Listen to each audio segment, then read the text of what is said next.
The blizzard hit Chicago like something alive and furious, and Ilara Voss ran through it with blood on her lip and terror in every muscle of her body. She had 43 seconds, maybe less. She knew because she'd counted the seconds between his footsteps before, had memorized the rhythm of Damon's rage the way a prisoner memorizes the pattern of a guard's rounds. Her phone was cracked, her coat was wrong for this cold, and somewhere behind her in the white-swallowed dark, the man she'd married 3 years ago was calling her name. Not screaming it. That would have been less frightening. He was saying it quietly, patient, like he already knew where she was going to end up. If this story found you tonight, if something inside you already knows what it feels like to run, then stay. Watch until the end. Hit that like button before you forget. And drop a comment telling me what city you're watching from. I want to see how far this story travels. Because sometimes the smallest cry for help crosses more distance than we ever imagined. The temperature had dropped to 11 degrees by 8 o'clock, and the city was done pretending it cared about anyone moving through it on foot. Ilara hit the corner of Wacker and Michigan at a half-run, half-stumble, her left ankle already swelling inside her boot from where she'd caught the curb 2 blocks back. The storm had buried the sidewalks under 6 inches of new powder, and the streetlights were blinking out one by one like the city was closing its eyes.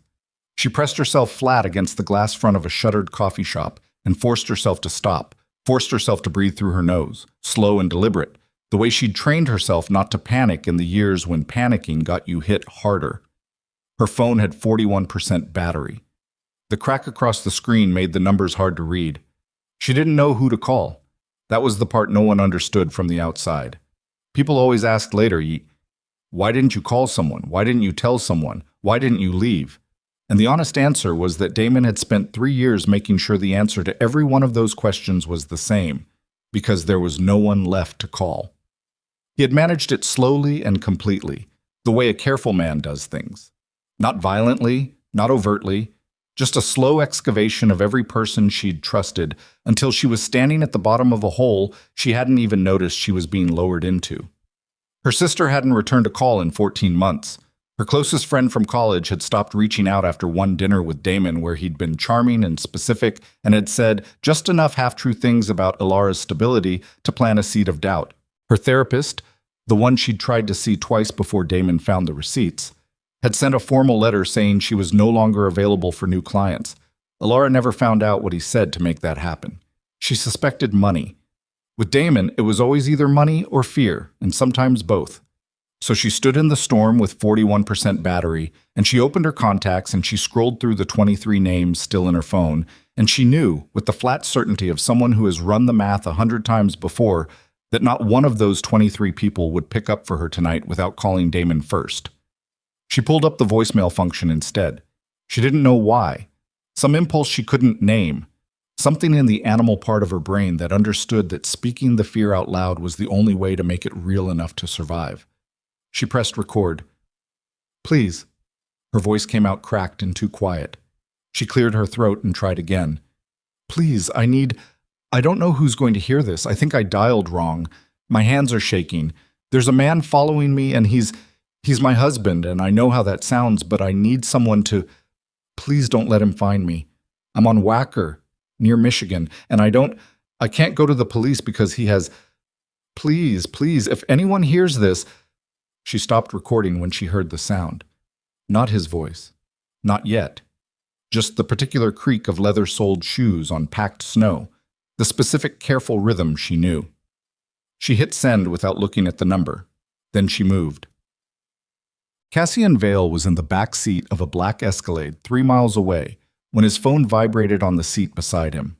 He didn't answer unknown numbers. That was a rule he'd maintained for 11 years since the night an unknown number had nearly gotten 2 of his men killed in a parking garage in Bridgeport.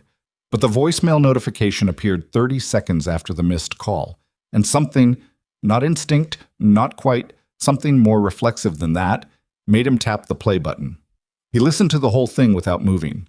Beside him, his second, Marcus Thorne, kept his eyes on the road ahead. Marcus had been with Cassian long enough to know when to be quiet.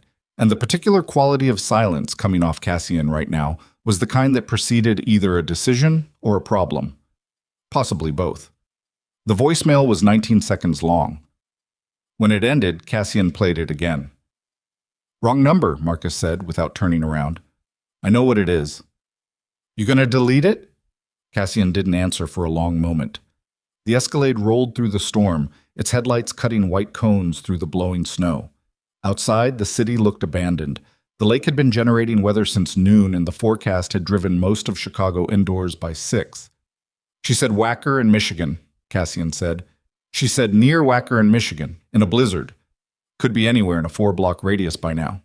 Marcus paused. "Boss, I heard you. She's a stranger. I'm aware of what she is. We have the Harmon situation at push it." Cassian was already dialing the unknown number back.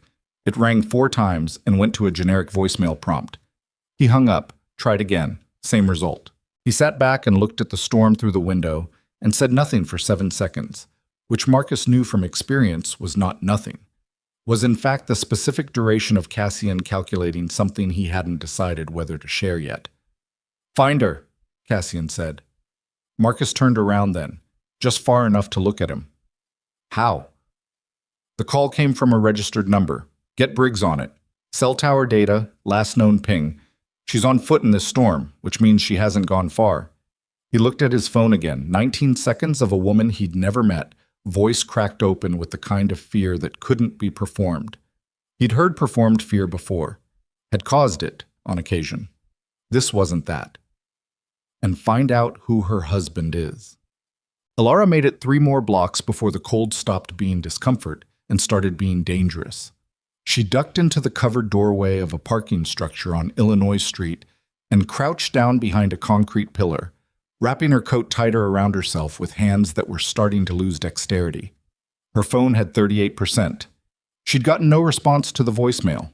Of course she hadn't. She'd sent it to a wrong number and then run 3 blocks in a blizzard, and now she was crouching in a parking garage like an animal hiding from a larger animal, which was essentially accurate. She thought about what she'd taken with her. The flash drive was in her bra, tucked into the left cup against her sternum, where body heat had kept it from freezing. That was the only thing that mattered.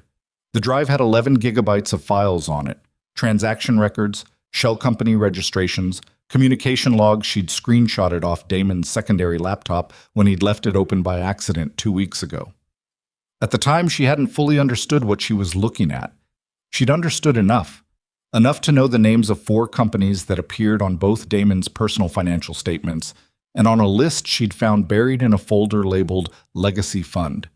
Enough to see that money was moving between those companies and 2 accounts registered to addresses in shell states, Delaware, Wyoming, that traced back to nothing. Enough to know that the man she'd married wasn't just a controlling, violent person with a clean public face. He was something else, something worse. She'd started copying files on a Tuesday. He'd found her on a Thursday. Not with the laptop. She'd been careful about that. With her face. She'd made the mistake of coming home from the copy shop where she'd printed 2 of the documents with something different in her expression. Something she hadn't been able to neutralize fast enough. Damon was good at reading her. He'd spent 3 years learning her tells the way a gambler learns a deck. He hadn't said anything that evening. He'd been perfectly pleasant. He'd poured her wine and asked about her day and smiled at her across the dinner table, and she'd felt the wrongness of it settle into her like ice water, that specific dread of knowing that he knew and was choosing his moment. He'd chosen it at midnight. She didn't let herself think about the next 4 hours. She'd learned early in her marriage that the body could survive things the mind refused to process in real time, and survival required focusing on the next step, not the last one. The next step had been getting to the bathroom. The next step had been getting to the hall closet where she kept a prepaid card with $300 on it that she'd bought 18 months ago against exactly this possibility.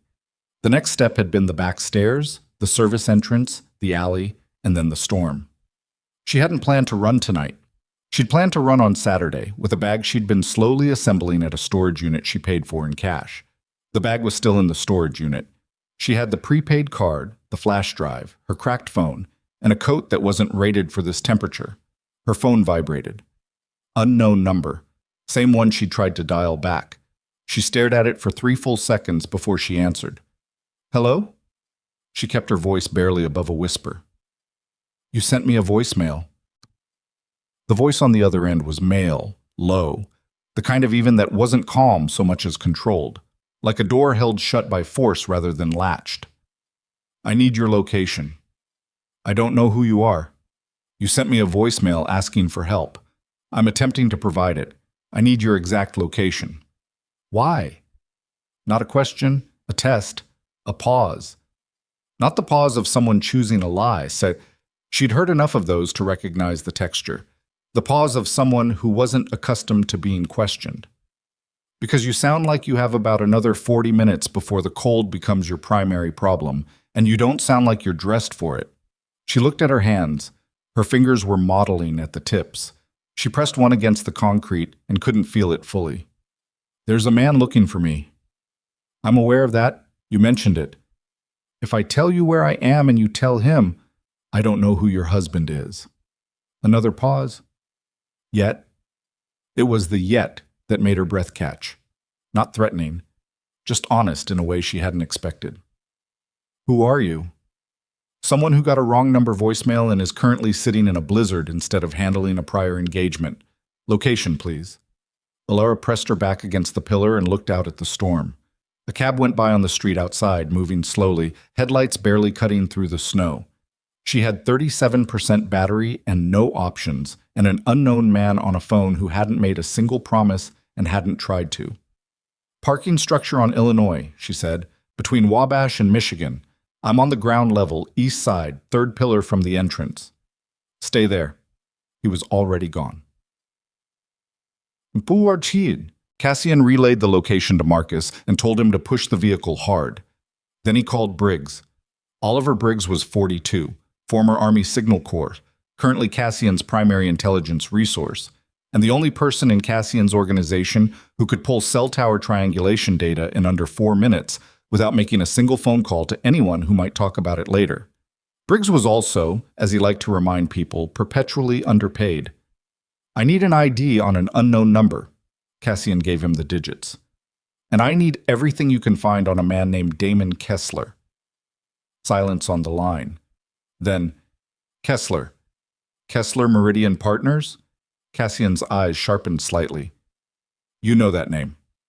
I know of it. Mid-tier investment firm, offices on LaSalle. Owners on the Chamber of Commerce board, big charity presence. Very clean public profile. A pause that carried the specific weight of something unspoken. Too clean. What does that mean? It means I've seen the name come up in 2 unrelated contexts in the last year that had nothing to do with investment banking, and both times it disappeared fast. Like someone was very careful about making sure it didn't stick anywhere. Briggs's keyboard was audible in the background. Give me 20 minutes on the full profile. You have 10, and I need it clean, so no flags on your end. My end is always clean, unlike some people I work for. He hung up. Marcus pulled the Escalade around the corner onto Illinois, moving slowly against the wind. The storm had reduced visibility to maybe 30 feet. The entrance to the parking structure materialized out of the white like a gray mouth. We're exposed, Marcus said. If someone's following her and they see us pulling in, I know. I just want to make sure we're making a considered decision here. Marcus. Yeah. Drive. They pulled into the ground level. Cassian got out before the vehicle fully stopped, which was a habit Marcus hated and had never successfully argued him out of. The concrete was dry inside, but the cold had come in with them, hanging in the air. Cassian walked east, counting pillars. He saw her at the third one. She was small, smaller than he'd expected from the voice, though he didn't know what he'd expected, crouched with her back against the pillar, knees pulled up, arms wrapped around herself. She had dark hair with snow in it, and the kind of stillness that wasn't relaxation but the deliberate held motionlessness of an animal that has run out of options. Her coat was a dark wool thing that looked expensive once and was wholly inadequate now. Her lip was split. There was bruising at the left side of her jaw that the bad parking structure lighting couldn't hide. She looked up when his footsteps reached her. Her eyes went to his face and then immediately behind him, cataloging Marcus and the vehicle and the entrance, running calculations. That's a very large man, she said. Her voice was steadier than it had been on the voicemail. He noted that. He's with me. That's not reassuring. I'm not trying to reassure you. I'm trying to get you out of a parking structure before your fingers fall off. He crouched down so they were level, which he didn't typically do, Typically, he let height do some of his communicating for him. But something about the way she was holding herself, the deliberateness of it, told him that the usual posture would read wrong here. Can you walk? My ankle's bad. How bad? I've walked on worse. She looked at him directly for the first time. Her eyes were dark brown and very clear, and she looked at him the way someone looks at a locked door. They're trying to decide whether to open. I don't know your name. Cashin. That's not a last name. No. Cashin what? A beat. Vale. Something shifted in her expression. The name had landed. He watched her recalibrate, watched her weigh whatever she knew about him against the bruise on her jaw and the temperature and the flash drive she probably thought he couldn't see the outline of beneath her coat. She was smart. He'd established that from the voicemail. Not the fear itself, but the specific information she'd included even in panic. The cross streets, the acknowledgement that she knew she'd dialed wrong, the way she'd still said please, and the last 30 seconds confirmed it. Cassian Vale, she said. Yes, the Cassian Vale. There's only one, as far as I know. She closed her eyes for exactly 2 seconds. When she opened them, the calculation was finished. Okay, she said. Help me up. He did. She took the weight on her right foot and held her left one slightly raised, and she didn't make a sound, though he could see what it cost her. He kept one hand at her elbow, not holding her, just present, available, and she let him, which he thought was probably harder for her than the ankle. The man following me, she said, as they moved toward the escalade. His name is Damon Kessler. Cassian said nothing for 3 steps. I know. She stopped, looked at him. You know. My man is pulling information on him now. Why would you already be... She stopped herself, reassembled. How much do you know about him? Not enough, yet. He opened the rear door of the Escalade, and she looked at it, and then at him, and he watched her decide again to trust the calculation over the instinct. She got in. He got in after her, and Marcus pulled out without being told. He's not just a businessman, Alara said. I assumed. He's been moving money through shell companies. I have documentation. Cassian looked at her. Where? She pressed her hand to her chest, flat, and held his gaze. Somewhere safe. He almost smiled. Not because it was funny, exactly, but because he hadn't expected her to negotiate from this position, and she was doing it without flinching, with bruising on her jaw and snow still melting in her hair, and her left foot held carefully off the floor mat. Fair, he said. I'll show you what I have when I know I can trust you. And when will that be? I don't know yet. She looked out the window at the storm. But I'll tell you when it happens. Cassian's phone lit up. Briggs, he answered without looking away from the road ahead. What do you have? More than you wanted, Briggs said. The short version, Damon Kessler isn't just connected to financial irregularities. He's a primary node in a distribution network called the Harlow Group, minimum 4 states, possibly 7. They're using his legitimate company structures as the above-ground architecture for a logistics operation that has nothing to do with investment banking. A pause. The woman, Alara Voss, that's the name on the cell registration, she's been on an internal watch list associated with the Harlow Group for 6 weeks. Someone flagged her as a potential exposure risk. Cassian absorbed this. Beside him, Alara was still looking out the window, but her jaw had tightened slightly. She could hear Briggs on the phone. She wasn't pretending not to. What kind of exposure risk? He said. The kind where they label it Priority 1 and assign 3 men to resolution. Another pause. She's not just a woman running from an abusive husband, boss. She's the only person outside the organization who has direct documentary access to their financial architecture. If she gets that documentation to the right people, she burns the whole thing, and everyone in it. Cassian ended the call. The Escalade moved through the storm. Alara said nothing for a long moment. You heard all of that, Cassian said. Yes. You knew what you had. I knew it was enough to put him away. She said it flatly, without heat. I didn't know it was enough to take down an entire network. It might be. Is that going to make this more dangerous or less dangerous? He looked at her then. The particular clarity in her face, the way she was asking a tactical question instead of a frightened one. More, he said, significantly. She absorbed that, nodded once, the way a person nods when they've confirmed something they already suspected. Okay, she said. Then we need to talk about what happens next.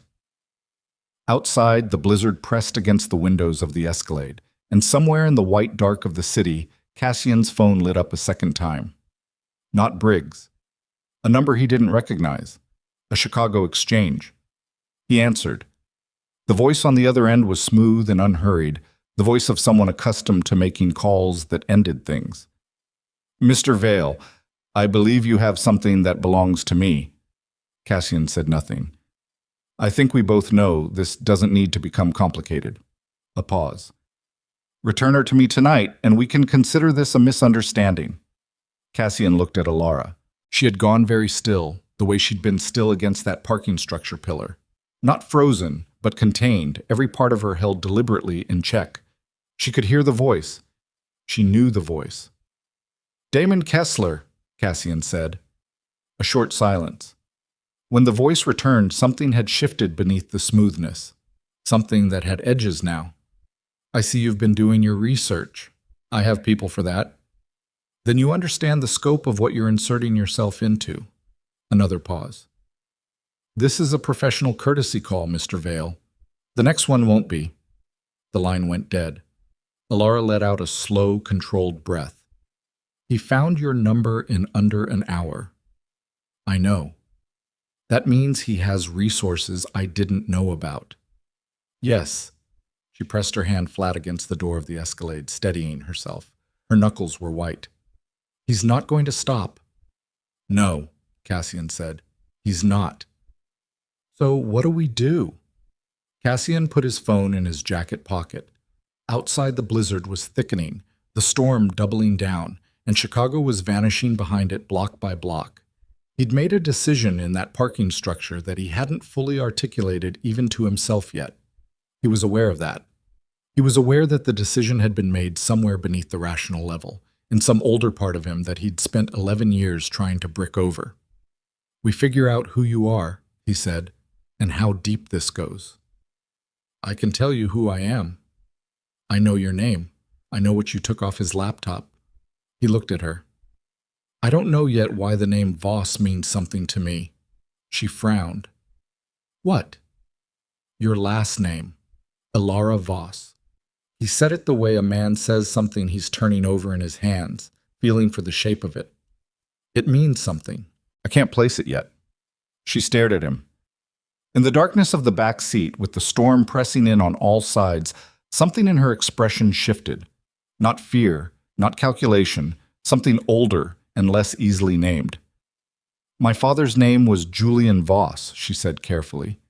Cassian went very still. The Escalade moved through the white city, and in the silence between them, something began to surface from 11 years of deliberately buried memory. A night in a warehouse in the South Side. A man he'd never met before and never saw again. A debt he'd carried since and never been able to repay because the man had vanished before Cassian could find him. Julian Voss. He looked at the woman beside him. Bruised jaw, snow-damp hair, flash drive pressed against her sternum, surviving on pure controlled nerve, and the shape of the thing he'd been trying to place for the last hour suddenly snapped into focus. Pull over, he told Marcus. Boss, pull, over. Marcus pulled to the curb. The storm hammered the roof of the vehicle. Cassian looked at Alara, and for the first time in 11 years felt something that was not control and not calculation, and was not, quite, what he would have called emotion either.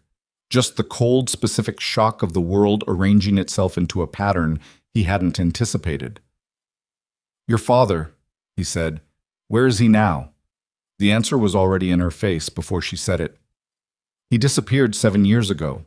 I never found out what happened to him. Cassian said nothing for a long moment. Then he said, I knew him. The silence in the Escalade had weight. Not the comfortable silence of people who knew each other well enough to stop filling the air. The dense, pressurized silence of two people sitting with a revelation neither of them had been prepared for, in a stopped vehicle in the middle of a blizzard, with a man named Damon Kessler somewhere in the White City making his next move. Alara looked at Cassian. He was looking at the back of Marcus's headrest, which meant he was not looking at anything. Was somewhere inside himself, running something over and over the way you run your tongue over a broken tooth, feeling the shape of the damage. "You knew him," she said. "Yes." "How?" He came back from wherever he'd gone, looked at her directly, which she'd noticed he did rarely. Not evasively, but deliberately, like eye contact was a resource he rationed. "One night, years ago, he pulled me out of a situation I couldn't pull myself out of, and then he was gone before I could get a name." A pause. "I got the name 3 days later. By the time I had resources to find him, he'd disappeared." "What kind of situation?" "The kind I don't discuss." She held his gaze. "You're asking me to trust you with my life and a flash drive worth more than both of us, and you won't tell me what you owe my father." Something moved across his face. Not quite concession. The recognition that she'd made a point he couldn't argue around. "There were 4 men. They had every reason to make sure I didn't walk out of a building in Pilsen." He said it flatly, the way you state weather. "Your father was in that building for reasons I still don't know. He intervened. He was not armed. He walked out the same door they came in and said something to them I couldn't hear, and they left." A beat. "I asked him why. He said he didn't believe in waste." Alara absorbed that. The phrase landed somewhere deep and specific. She recognized it. Not the exact words, but the shape of them. The particular economy of her father's reasoning. He didn't believe in waste. She had heard him say things like that her whole childhood without fully understanding what he meant. Now she was 30 seconds from understanding something she wasn't sure she wanted to understand. "Where was this?" she said. "Pilsen. Warehouse district near the rail yard." "What year?" 11 years ago, November." She did the math. She'd been 14. Her father had been present, mostly. Functional, mostly.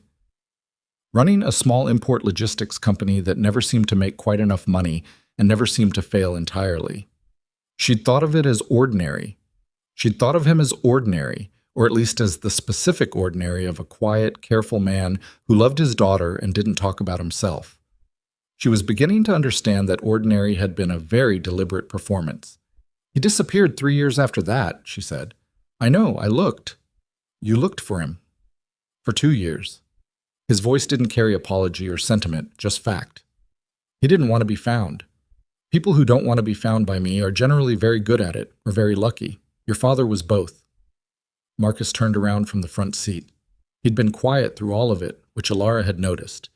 He had the disciplined stillness of someone trained to be furniture when the situation required it. "We need to move," he said. "We've been stationary 4 minutes." Cassian looked at Alara. "Where do you need to go?" "I need to get to a copy shop or any place with a scanner and a secure upload. The drive, I need to get this to someone outside of Chicago." She said it without hesitation, which she could see surprised him slightly. She'd been thinking about this since she left the apartment. Since before that, actually. She'd had contingency plans for the contingency plans, because she'd understood from the moment she copied those files that if she ever ran, she would have approximately 1 chance to make the documentation count. "I have a contact, federal, not Chicago field office. The Chicago field office has 2 people I don't trust. My contact is in D.C. You have a federal contact. I spent 6 months building one. Before I had anything to give him." She met his eyes. "I knew eventually I'd need someone who couldn't be reached by Damon's money." Cassian was quiet for exactly 4 seconds. "Who is he?" "Someone I'm not giving you a name for yet." The 4 seconds became 5. Then he said to Marcus, "Take us to the Halstead property." Marcus pulled back into the street without comment. Alara watched the city move past the windows, dark and blurred, the storm reducing everything to shapes and the suggestion of shapes, and tried to locate the fear she should probably be feeling more acutely than she was. It was there. It was always there, had been a constant low-frequency hum in her chest for 3 years, but fear had been her operating environment for so long that she'd learned to function inside it the way you learn to function inside noise. You didn't stop hearing it, You just stopped letting it be the loudest thing. Tell me about the Harlow Group, Cassian said. Tell me what Briggs told you first. A beat. 4 to 7 states. Distribution network using Kessler's legitimate company structures as architecture. He watched her face. You already knew that. I knew some of it. I didn't know the name. She pressed her palm flat against her thigh, grounding herself. The shell companies he was running. I found 7. 3 Delaware, 2 Wyoming, 1 Nevada, 1 South Dakota. The money moving through them was too clean to be dirty in any obvious way. The amounts were just under reporting thresholds, the timing was staggered, the recipient accounts were all legitimately registered businesses. She paused. He's good at this. He's been doing it for years before I met him. I was not relevant to any of it. I was a wife. But you stopped being irrelevant. I got curious. She said it with the particular flatness of someone who has made peace with the cost of a decision. 2 years ago, I found a discrepancy in a personal account he'd put in my name without telling me. Small, $4,300, routed from somewhere that wasn't any of his normal business accounts. I asked him about it. He gave me an explanation that was technically coherent and completely wrong, and I knew it was wrong because I'd handled bookkeeping for a small firm before we got married, and the routing structure he described doesn't work the way he said it did. A pause. So I started paying attention. For 2 years. It took 18 months before I had anything worth having. He's careful. Everything is compartmentalized. Her jaw tightened. He trusted me the way you trust furniture. I was visible in all the right places and not expected to think. The Escalade slowed. They were pulling off the main road into what looked like an industrial side street. Low buildings, no signage, yellow light leaking under a roll-up door. Marcus killed the headlights before they stopped. The Halstead property was a converted warehouse that looked derelict from the outside and was something else entirely on the inside. Ilara walked through the roll-up door on her bad ankle, jaw set, and took in the space with the same rapid cataloging she'd applied to Cassian himself. Exits, sight lines, who was already in the room, what they were doing with their hands. There were 3 people already inside. A tall woman in her 40s with the kind of posture that comes from either military service or a very specific kind of personal damage, possibly both. A younger man at a bank of monitors who looked up when they entered and then looked back at his screens, which Ilara recognized as the practiced in curiosity of someone paid to notice everything and pretend otherwise. And a third man, seated, large, with a face that looked like it had been rearranged once or twice by forces external to him, who stood when Cassian walked in and said nothing, just stood, which apparently communicated whatever it needed to. Mira, Cassian said to the tall woman, you're late. She looked at Ilara the way a scanner looks at a document, thorough, impersonal, completed in under 3 seconds. She needs medical. I'm fine, Ilara said. Your ankle isn't, and that split lip is going to need closing. She said it with no particular emotion, not unkindness and not warmth either, just assessment. Sit down. I don't know you. Mira Kane. I keep people in this organization alive when they'd prefer to get themselves killed. A pause. Cassian included, sit. Ilara sat. Not because she'd been told to. She had spent 3 years not sitting when told to, had practiced it, like a discipline. But because her ankle was sending signals that had graduated from pain to insistence, and she understood the tactical logic of being functional. Mira crouched in front of her with the matter-of-fact efficiency of someone who'd field-dressed worse, and Ilara let her work while keeping her attention on Cassian, who had moved to the monitors and was talking quietly to the young man there. The drive, Cassian said, without turning around. Asking, not demanding. Ilara reached into her coat and removed the flash drive from where it had been against her skin. She held it in her closed fist for a moment.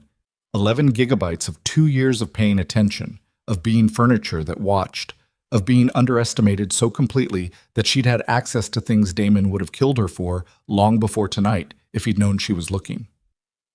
She set it on the table beside her. I want to be in the room when you access it, she said, and I want your man in D.C. kept out of this until I make contact with my contact first. Cassian turned. You don't trust Federal. I trust one specific federal. I don't know who else in that building he talks to. That's a reasonable position. I have a lot of reasonable positions. I've had 2 years to develop them. She met his eyes. And I need you to understand something. Whatever's on that drive, whatever it exposes about Damon and the Harlow group, that's the point. That's why I ran tonight instead of waiting until Saturday. He knows I have it. The moment I go to ground somewhere he can't find me, his first move is to make the drive irrelevant, which means destroying evidence, moving money, burning the shell structures. She paused. We have maybe 72 hours before the window closes. Cassian looked at her for a long moment. Mira had finished with her ankle and was applying something to her lip that stung sharply enough to make Alara's eyes water, and she did not flinch. 72 hours, Cassian said, maybe less. He crossed the room and picked up the drive, turned it in his fingers, set it on the monitor desk, and said to the young man, Ren, clean read. Nothing leaves this network. And then he pulled a chair directly in front of Alara and sat down in it, close enough that she could see the specific quality of his attention, which was not comfortable to be the recipient of. It was the attention of someone very intelligent who had stopped performing patience. Tell me about the Harlow Group's logistics, he said. Not what's on the drive, what you observed, what he said in rooms he thought you weren't really in. So she told him. It took 40 minutes. She told him about the names she'd heard. 3 of them, repeated across separate conversations Damon had in his home office, door partially open, while she moved quietly through the hallway beyond it. She told him about the delivery schedules she'd seen referenced in documents she wasn't supposed to have access to, the specific language used, not shipping, not transport, always movement, always the word movement, and the way certain transactions clustered around the same 4-day windows every 6 weeks. She told him about a dinner party, 14 months ago, where a man she'd been introduced to as a property developer from Indianapolis had spent 20 minutes with Damon in the study and emerged looking like someone had rearranged his understanding of a situation. Cassian listened without interrupting. Marcus stood near the door. Mira had moved to the monitors and was working alongside Ren, and the large man whose name she still didn't know had resumed his seated position against the far wall. When she finished, Cassian was quiet for a moment. Then he said, The 4-day windows, are they consistent, same days of the month, or same interval? Same interval, 6 weeks, almost exactly. When's the next one? She calculated. 4 days from now, possibly 3, depending on whether tonight changes his schedule. Cassian stood, moved to the monitors, looked at what Ren had pulled from the drive.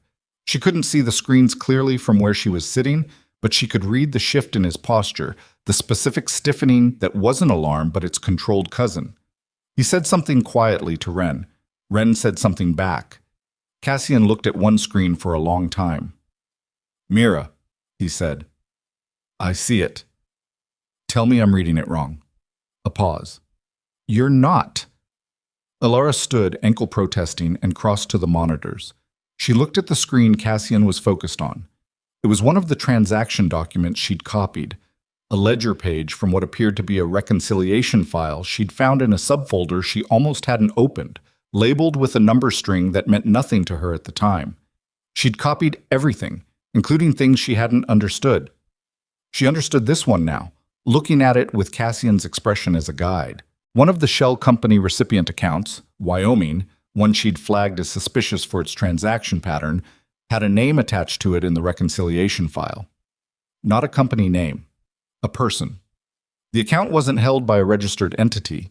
It was held by an individual using a nominee structure, which was sophisticated and expensive and exactly the kind of thing you did when you needed to keep a person's name out of the formal record while still tracking payments to them internally. The name was Marcus Thorne. Alara looked at the screen, looked at Marcus, who was standing 8 feet away near the door with his arms crossed, his expression the same contained professional neutral it had been all night. She looked at Cassian. Cassian had not moved, had not looked at Marcus.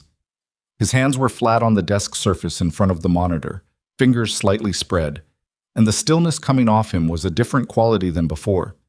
Not the stillness of thinking, but the stillness of something that has reached a conclusion and is deciding what to do with it. Boss, Marcus said from the door. His voice was exactly the same as it had been all night.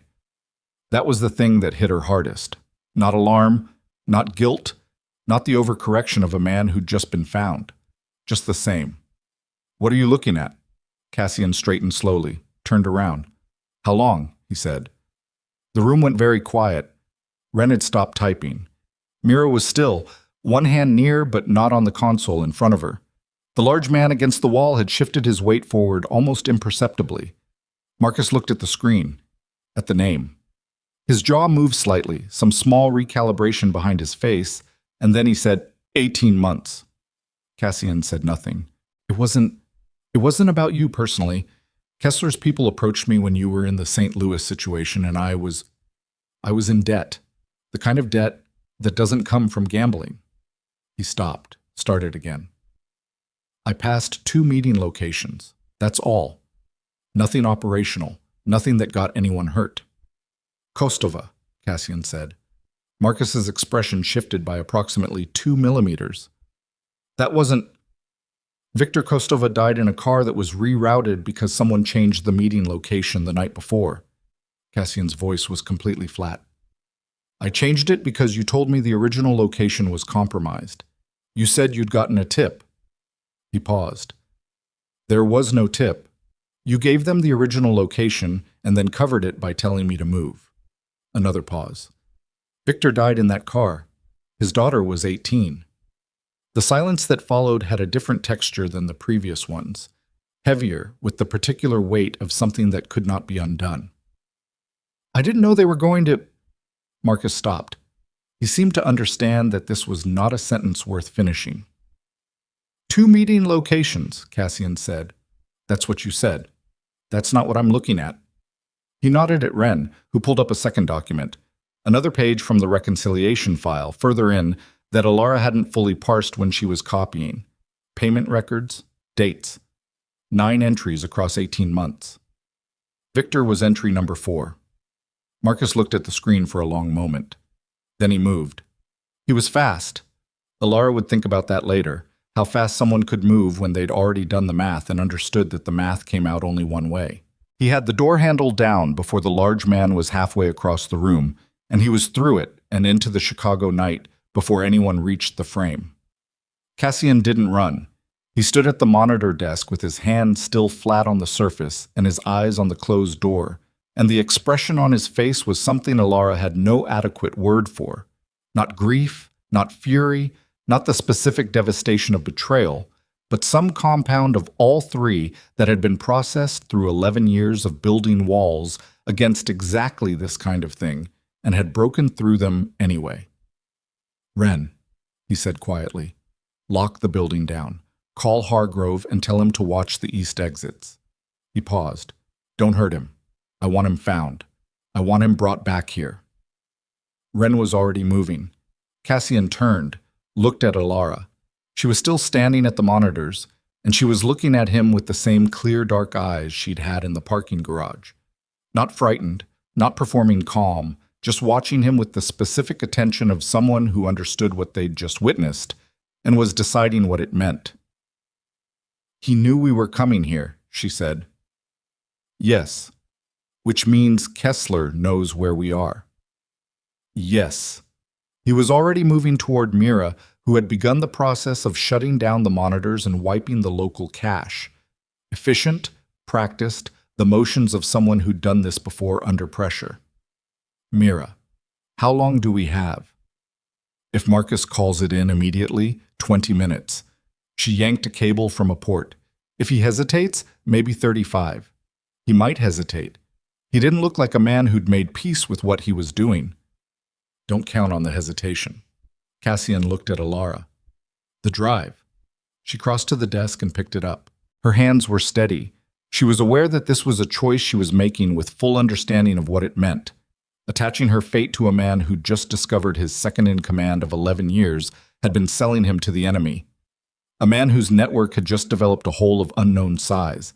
A man whose name made people in this city change the subject. She put the drive back against her sternum. Where are we going? She said. Somewhere Marcus doesn't know about. He held her gaze for a moment. There aren't many of those. How many? 2. A pause. Maybe 1, depending on what else he gave them. Mira had a bag over her shoulder and was moving toward the back of the warehouse. The large man, she still didn't know his name, hadn't been introduced, suspected that was deliberate, was at a second exit, checking the alley. Ren was last, tablet under his arm, the monitor bank now dark behind him. Alara moved. Her ankle was bad but functional, and she'd categorized it as a problem for later, which was where she was putting a growing number of things. The fear, the revelation about her father, the image of Marcus Thorne's name on a payment record that ran 9 entries deep over 18 months. The specific look on Cassian's face when he'd read it, that compound thing she had no word for, which she was trying not to think about because thinking about it made her chest do something she didn't have time for. They reached the back exit. Cold air hit them as Mira pushed it open. The storm had not relented, had possibly intensified, the wind driving snow horizontally across the alley behind the building. Cassian was beside her, not touching, not guiding, just present in her peripheral vision, which she'd noticed was how he moved through spaces, always aware of where everyone was, always positioned, never casual about it. "Your father," he said, without looking at her. They were moving through the alley, heads down against the wind. "Did he ever tell you what he did before the logistics company?" "No." "Did you ever ask?" "Once. He said he'd had a different life and that the old life was finished." She paused. "I was 16. I thought he meant he'd been less responsible when he was young. College stuff. I didn't push." "He wasn't less responsible." Cassian turned a corner, moving with certainty through an alley she couldn't have navigated alone in this weather. "He was very specifically responsible. For things that weren't his business." A pause. "That was his pattern. I think. You met him once." "I've had 11 years to think about it." They came out of the alley into a side street where a second vehicle was waiting. Different from the Escalade, darker, lower, a car that was meant not to be noticed. Mira was already in the passenger seat. The large man was behind the wheel. Alara stopped at the door. "Cassian." He looked at her. "If Marcus has been feeding Kessler information for 18 months, she said, then Kessler already knows about me. He's known I was a risk since before I started copying files." "Likely. Which means the 6 weeks I thought I was being careful, he was watching you be careful." He said it without softening it, which she respected. "Yes." She absorbed this. It rewrote a significant portion of the last 6 months, the times she'd felt safe, the precautions she'd taken that had felt sufficient, all of it potentially visible. "Then he let me run tonight." Cassian was quiet for exactly 2 seconds. "Or he wasn't ready for you to run yet. And your timing broke something in his plan." He held her gaze. "Which means you have one advantage he didn't account for." "What's that?" "You moved before he was ready for you to move. Whatever he had planned for Saturday, it didn't happen." He opened the car door. "Get in. We need to be moving when his people arrive." She got in. He got in beside her. The car pulled into the storm, lights off for the first block, and behind them the warehouse on Halstead sat dark and empty, already becoming just another building in a city full of buildings that didn't announce their histories. Alara's phone had 29% battery. She looked at it and then at Cassian and said, "I need to contact my federal contact tonight, before Kessler has time to start burning the structures. We do it from a clean line, not your phone." "Agreed." "And when you make that call," he said, "I need to know who you're calling, not before. When." He looked at her. "I need to know who else is going to know where we are." It was a reasonable ask. She recognized it as a reasonable ask and also recognized that 24 hours ago she would have refused it, would have held the contact's name as her last independent resource, the one thing in this entire situation she hadn't handed to someone else. 24 hours ago, she hadn't known that the man protecting her had been looking for her father for 11 years. That changed the geometry of things in ways she was still calculating. "Agreed," she said again. The car moved through the storm. Somewhere behind them, in the white-buried city, Marcus Thorne was running or calling or both, and Damon Kessler was receiving information and adjusting his approach, and the window Alara had calculated at 72 hours was already narrowing. And in the back seat of a car moving through a Chicago blizzard, Laura pressed her hand flat against the flash drive against her sternum and felt the small, cold weight of it, and thought about her father walking into a building in Pilsen 11 years ago and saying something to four men that made them leave. And she thought about the particular economy of his reasoning. He didn't believe in waste. And she thought that maybe he had understood something she was only now beginning to understand herself. That the moment you chose to intervene in someone else's survival, you became part of their story, whether you intended to or not. Her phone buzzed. Not a call. A text. Unknown number, different from Cassian's, different from any number in her contacts. 3 words. I have your father. Her breath stopped. Cassian looked at the phone, at her face, at the phone again. Elara. She couldn't speak for a moment. The text sat on her cracked screen in the uneven light of the moving car. 3 words that rearranged everything she thought she knew about the last 7 years, about her father's disappearance, about what Damon Kessler actually was and what he actually wanted. Not just the drive. Not just her silence. Her father had been alive, and Damon had known where he was. He's been using him, she said. Her voice came out strange, quiet, and very precise, the way a voice gets when everything behind it is controlled by force. My father. He's been using him as leverage, to make sure I never eat. She stopped. He didn't need to silence me. He just needed me to not know what I had. Cassian took the phone from her hand. Read the text. His expression did not change. The compound thing behind his face that she had no word for shifted slightly, condensed, became something harder and more specific. He's lying, Cassian said. You don't know that. No. He looked at her. But you don't know that he's not. He held the phone out to her. And either way, it changes what you do next. She took the phone back, looked at the 3 words again. It was a trap. She understood that. She was not stupid and she was not panicking, and she could see clearly that this text was designed to do exactly what it was doing, to destabilize her calculation, to introduce a variable that would make her make choices she otherwise wouldn't make. She understood all of that completely, and her hands were shaking for the first time all night. Alara's hands stopped shaking after 40 seconds. She counted them. It was a technique she'd developed in year 1 of the marriage. When the shaking started, you counted. You breathed through your nose, you located the fear, and you named it specifically rather than letting it be general, because general fear was the kind that swallowed you whole, and specific fear was the kind you could work with. The fear right now was specific. Her father might be alive. Damon Kessler might have him, and the text on her cracked screen was either the truth or a weapon, and she didn't yet know which. 40 seconds. Hand steady. Don't respond to it, Cassian said. I know. Whatever you're thinking about doing, I said I know. She looked at him. The car was moving fast through side streets, the storm battering the windows, and the interior was dark enough that she was reading him mostly by the set of his jaw and the quality of his stillness. I'm not going to respond to a text from a man who just had his inside source blown and is recalibrating his pressure points. I've been living with his pressure points for 3 years. I know what they feel like. She put the phone face down on her thigh.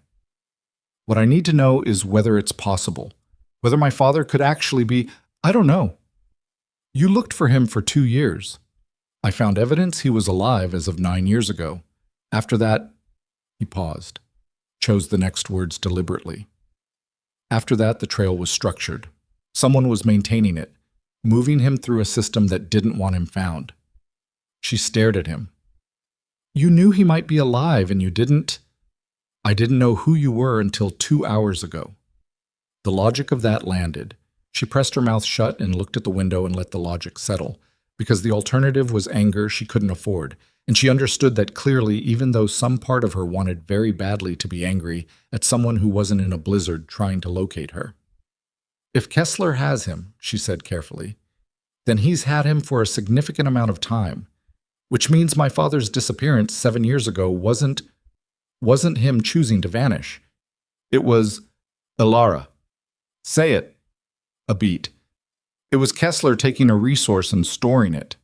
He said it the way she'd asked him to, directly. without the cushioning that made hard things harder to hear because you had to dig through the padding to get to them. Your father knew something, or had access to something. Kessler needed leverage over someone who wasn't you yet, someone he hadn't identified as a future variable. And when you became relevant, the leverage was already in place. He married me knowing who my father was. Possibly. Or he discovered the connection after and adjusted. She thought about the courtship. 18 months of it. The careful, attentive, unhurried. 18 months of a man who presented himself as patient because he'd already identified the destination and wasn't concerned about the timeline. She'd thought it was temperament. She'd thought he was simply the kind of man who didn't rush. She was understanding now that he was the kind of man who didn't rush because he didn't need to, because he was always operating several moves ahead of everyone around him, and rushing was for people who weren't certain of the outcome. He let me find the files, she said. Cassian looked at her. Not intentionally. I don't think he left them open on purpose. That was a mistake, a real one. I saw it on his face when he realized, and he's not good enough an actor to have faked that specific reaction. She was working through it as she spoke, the words getting ahead of the thought and the thought catching up. But when he realized I'd seen them, he didn't move to silence me immediately. He waited. He was watching me. She paused. He was letting me build the case. Why? Because a case that goes nowhere is just paperwork, but a case that gets delivered to the wrong person, to someone he controls or someone he can reach. She stopped. The shape of it was clarifying, and she didn't like the shape. He wanted me to run. He wanted me to deliver the documentation to someone he already had access to. And then he'd have the documentation, he'd know exactly what I'd copied, and he'd have proof of what I'd done that he could use against me if I ever... He was going to let you think you'd escaped. Cassian's voice was quiet. And then closed the door. Yes. The car slowed. Mira said something low from the front seat that Alara didn't catch, and the large man, she'd gotten his name in the warehouse, Doyle, just Doyle, made a turn that felt deliberate and then another that felt like a correction. They were navigating something. Problem, Doyle said.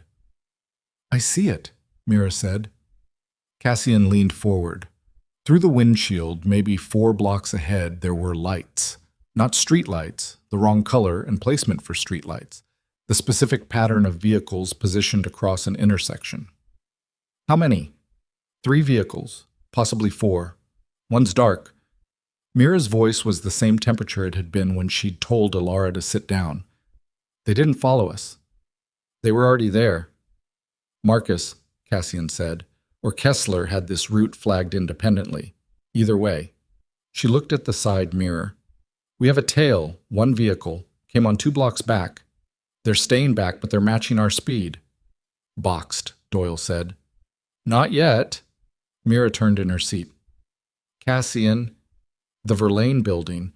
It's 4 blocks east, but we have to go north to get there. And north is... I know where north is. I'm just saying. Go north, Cassian said. Doyle went north. The vehicle behind them closed the distance by 1/3 when they turned, which confirmed it. Alara watched through the rear window without being asked not to, cataloging the headlights. A single set, high-mounted, an SUV or something similar. The vehicles blocking the intersection ahead fell away to the left as they turned, which meant they'd been positioned for the most obvious route, and Mira had read it correctly. The Verlaine building, Alara said. A location Marcus doesn't know about, Cassian said. One of the 2 I mentioned. You're certain? I maintain 2 locations that I never discussed in contexts where Marcus was present. Operational protocol. A pause. I developed it after St. Louis. I didn't know then what I was developing it against. She looked at him. You suspected him. I suspected the shape of what had happened, not the specific. He was watching the rear window. I didn't want to know. That's the honest answer. Alara said nothing to that. She understood what it cost him to say it, and she understood why he'd said it.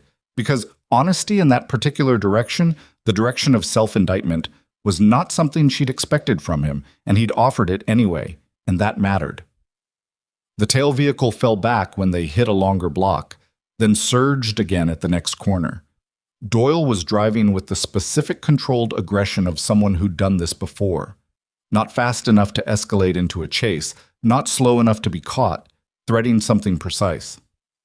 They pulled into a structure that from the outside looked like a parking facility, attached to a mid-rise office building, and drove to the third level and through a gate that opened on a card Mira produced from inside her jacket, and then down a ramp that shouldn't have existed based on the structure's visible footprint, and into a space below street level that was dry and lit and already populated by 2 other vehicles. Doyle killed the engine. Everyone sat for exactly 4 seconds, listening. Nothing followed them down the ramp. The space below the Verlaine building was not comfortable. It was functional. A room off the parking level with a table, chairs, a second monitor setup, a cot in the corner that had the look of furniture maintained rather than used. The walls were concrete. The single overhead light was cold and flat and made everyone look like a worse version of themselves. Wren set up the monitor within 6 minutes of arrival. Mira stood near the door.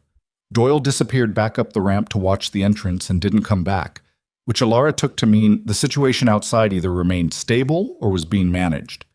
Cassian sat at the table and looked at the flash drive, which Alara had placed in the center of it when they sat down, not handing it to him, setting it down. The distinction was one she'd made deliberately, and he'd registered it with a slight shift of his eyes. "I need to make the call," she said. "Clean line, Wren." Cassian looked at the young man at the monitors, who produced a phone from a bag under the desk without being asked further. A burner, sealed in plastic, which he broke open and handed across. "Who are you calling?" She looked at the phone, looked at Cassian. "His name is Derek Folds, Assistant Deputy Director, Financial Crimes, D.C. Office." She said it cleanly, the name she'd been protecting for 6 months coming out without hesitation because the calculation had completed and the result was clear. "He's been building a case against a network called the Harlow Group for 14 months. He doesn't know I exist. He doesn't know about the drive." A pause. "He doesn't know that the Harlow Group's primary above-ground infrastructure belongs to my husband." Cassian absorbed this. "You were going to be his source. I was going to be his entire case." She held the burner. "I spent 6 months identifying him as the right person through public record. His testimony before a Senate subcommittee 18 months ago, his case history, the specific language he used in a published interview about financial network prosecution. He's careful, and he's not connected to anyone Damon has reached." She paused. "I think. You think. I know he's not connected to anyone Damon has reached in Chicago. I can't verify D.C. with the same confidence." She looked at him. "That's why I need you in the room when I make this call." He considered her. The flat overhead light made the angles of his face harder, and she could see for the first time clearly the specific way he'd built himself, the deliberate architecture of a person who decided early that exposure was the primary threat and had constructed everything around minimizing it.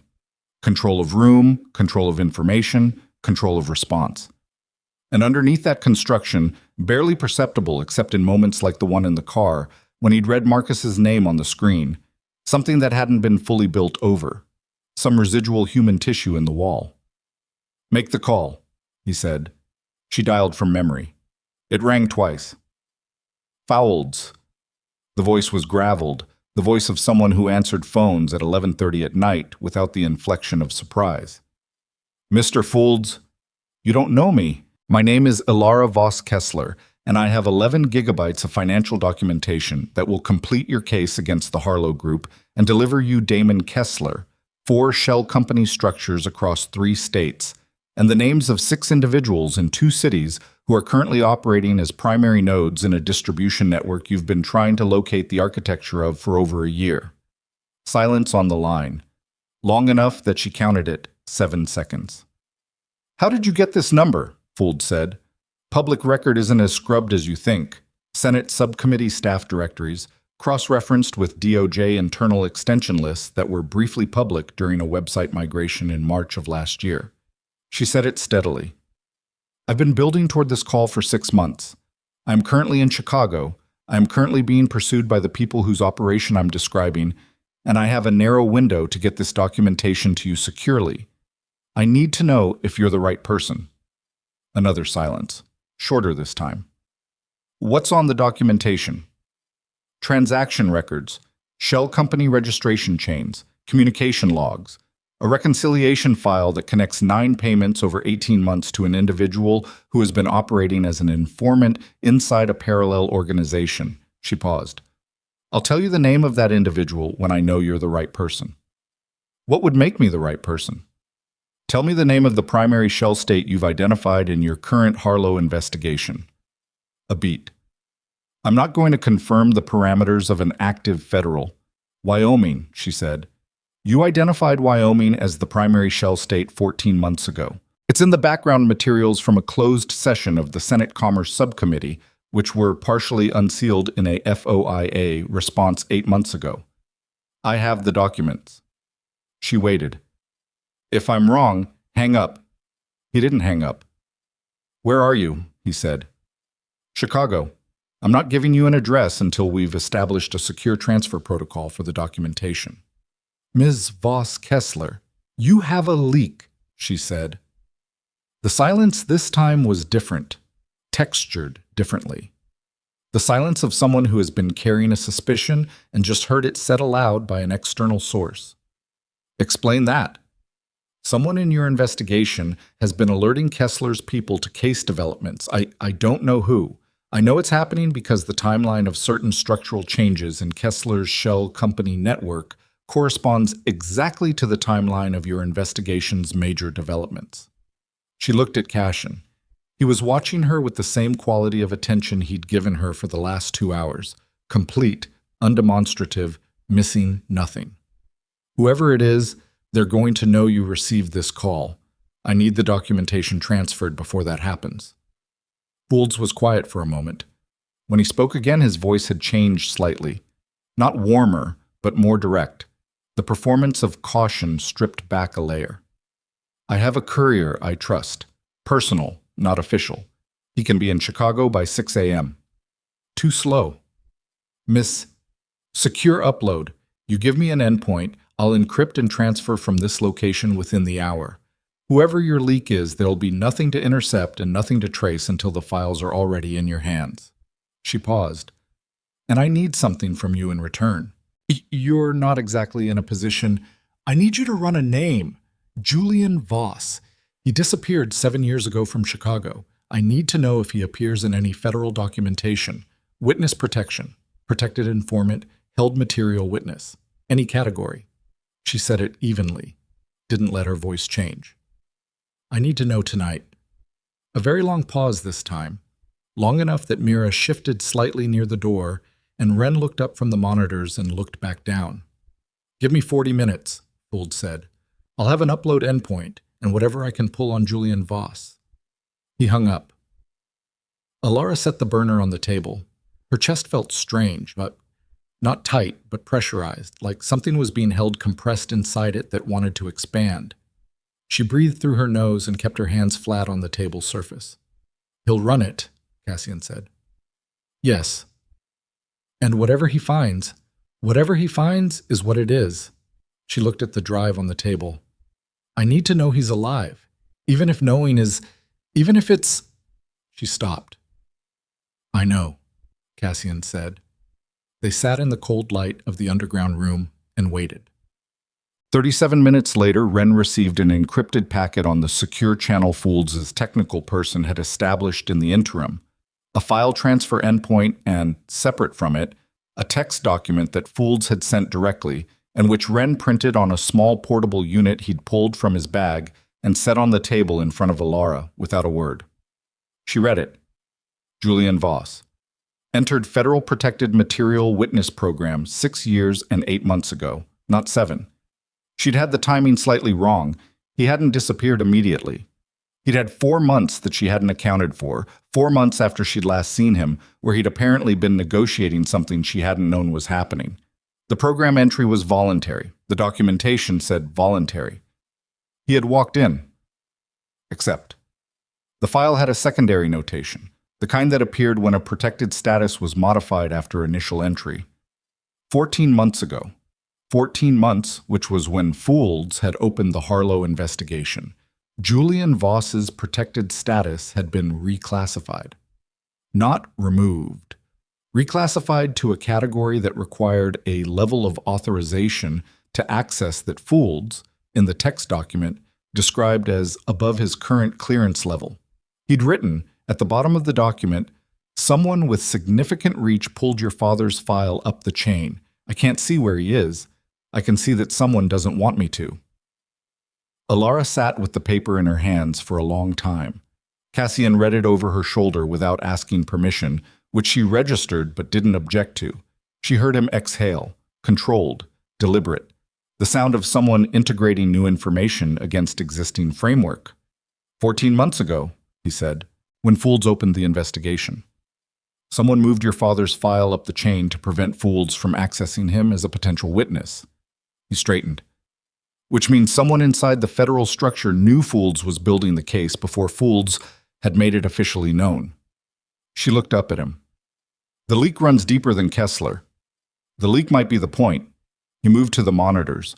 Ren, the reconciliation file from the drive, the 9 payments, run the dates against a federal calendar, specifically against DOJ budget cycles and interagency briefing schedules.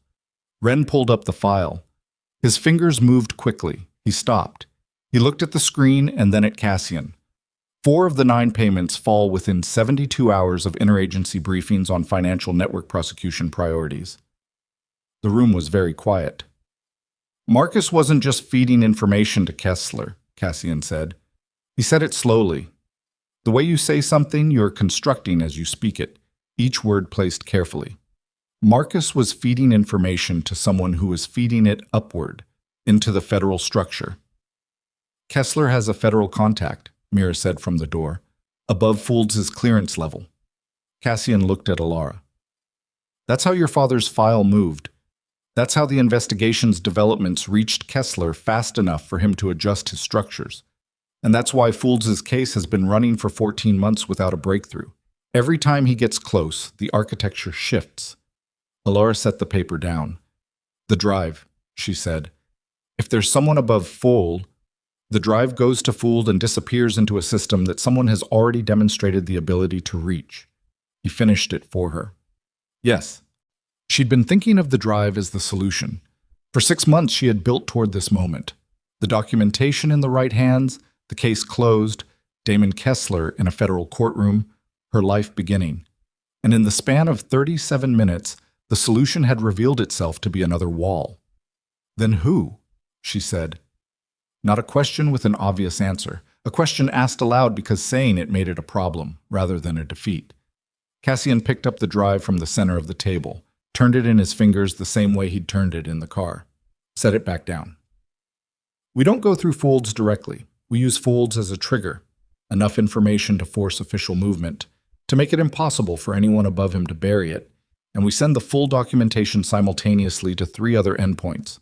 He looked at her. Congressional Oversight, Inspector General, and 1 journalist who I have worked with twice before and who cannot be reached by money. Alara looked at him. You've done this before. I've burned something before, yes. When I needed to. A pause. It's not a subtle instrument. I'm not interested in subtle anymore. He held her gaze for a moment. Something shifted in the compound thing behind his face. Not softening, exactly. More like a specific kind of recognition. Neither am I. Mira spoke from the door. Her voice had changed register, flatter, with the quality of urgency that she apparently expressed through reduction rather than escalation. Cassian, he turned. Doyle just sent a signal from the ramp.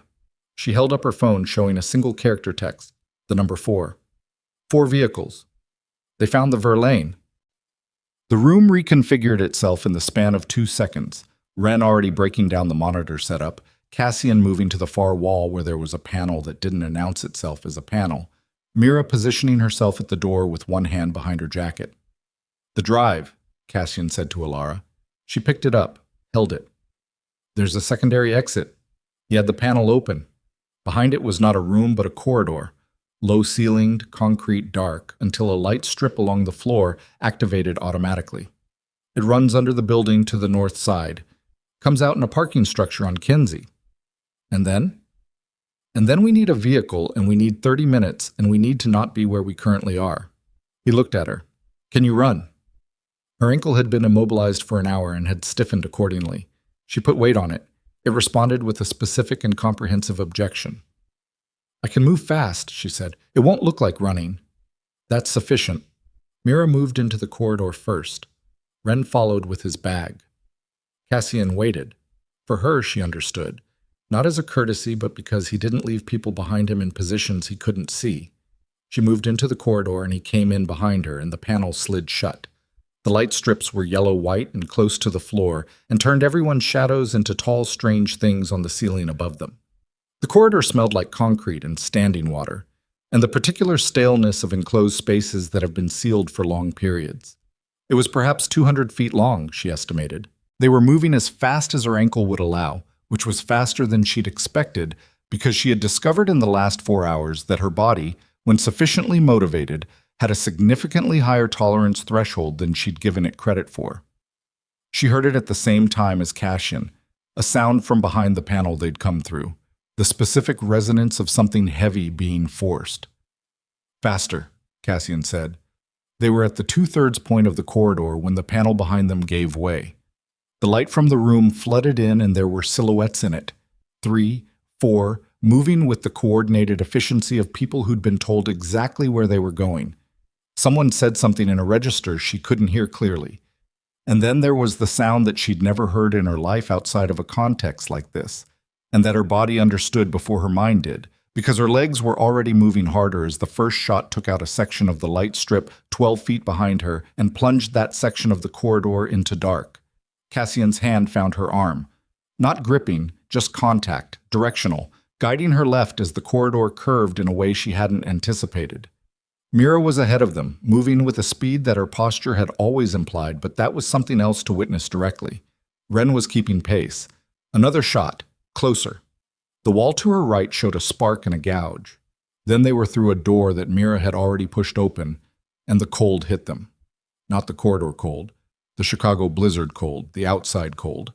And they were in the Kinsey Street structure, ground level, open on 2 sides to the storm, vehicles at irregular intervals throwing shadows in the yellow emergency lighting. Mira was already at a vehicle 2 rows in, a dark sedan, different from anything they'd arrived in, keys produced from somewhere inside her jacket. Ilara didn't ask. She got in. Cassian got in beside her. Ren took the back. Mira drove before the doors were fully closed. They came out onto Kinsey heading west and the storm took them, and for 4 blocks no one spoke. Then Ren, from the back seat, said, "They knew the Verlaine." "Yes," Cassian said. "Marcus couldn't have—" "Not Marcus." Cassian looked at the road ahead. "The Verlaine is one of 2 locations Marcus has never been told about. I maintained the protocol." He paused.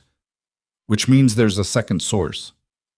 The car moved through the storm, and Ilara held the drive in her fist and thought about second sources and federal files moved up the chain by hands they couldn't see yet. And she thought about the 3 words on her phone. "I have your father." And she thought about a man who had apparently spent 7 years inside a protection program that had been reclassified out of Fould's reach 14 months ago and was presumably still alive and presumably still somewhere, held by something she didn't yet have the full shape of. Mira's phone buzzed. She looked at it on the wheel. Her expression did something small and specific. "Doyle," she said. Cassian looked at her. He didn't get out. The silence that followed was the kind that she had begun to recognize as the specific silence of Cassian processing something he was not going to display. The muscle at his jaw moved once. His hands, in his lap, were completely still. "How?" he said. "He's saying he's contained, not—" She checked the phone again. "Not down. Contained. They have him." Ilara understood what that meant before Cassian said it. A man the size of Doyle, contained rather than incapacitated, was a deliberate choice. You don't contain someone that size without purpose.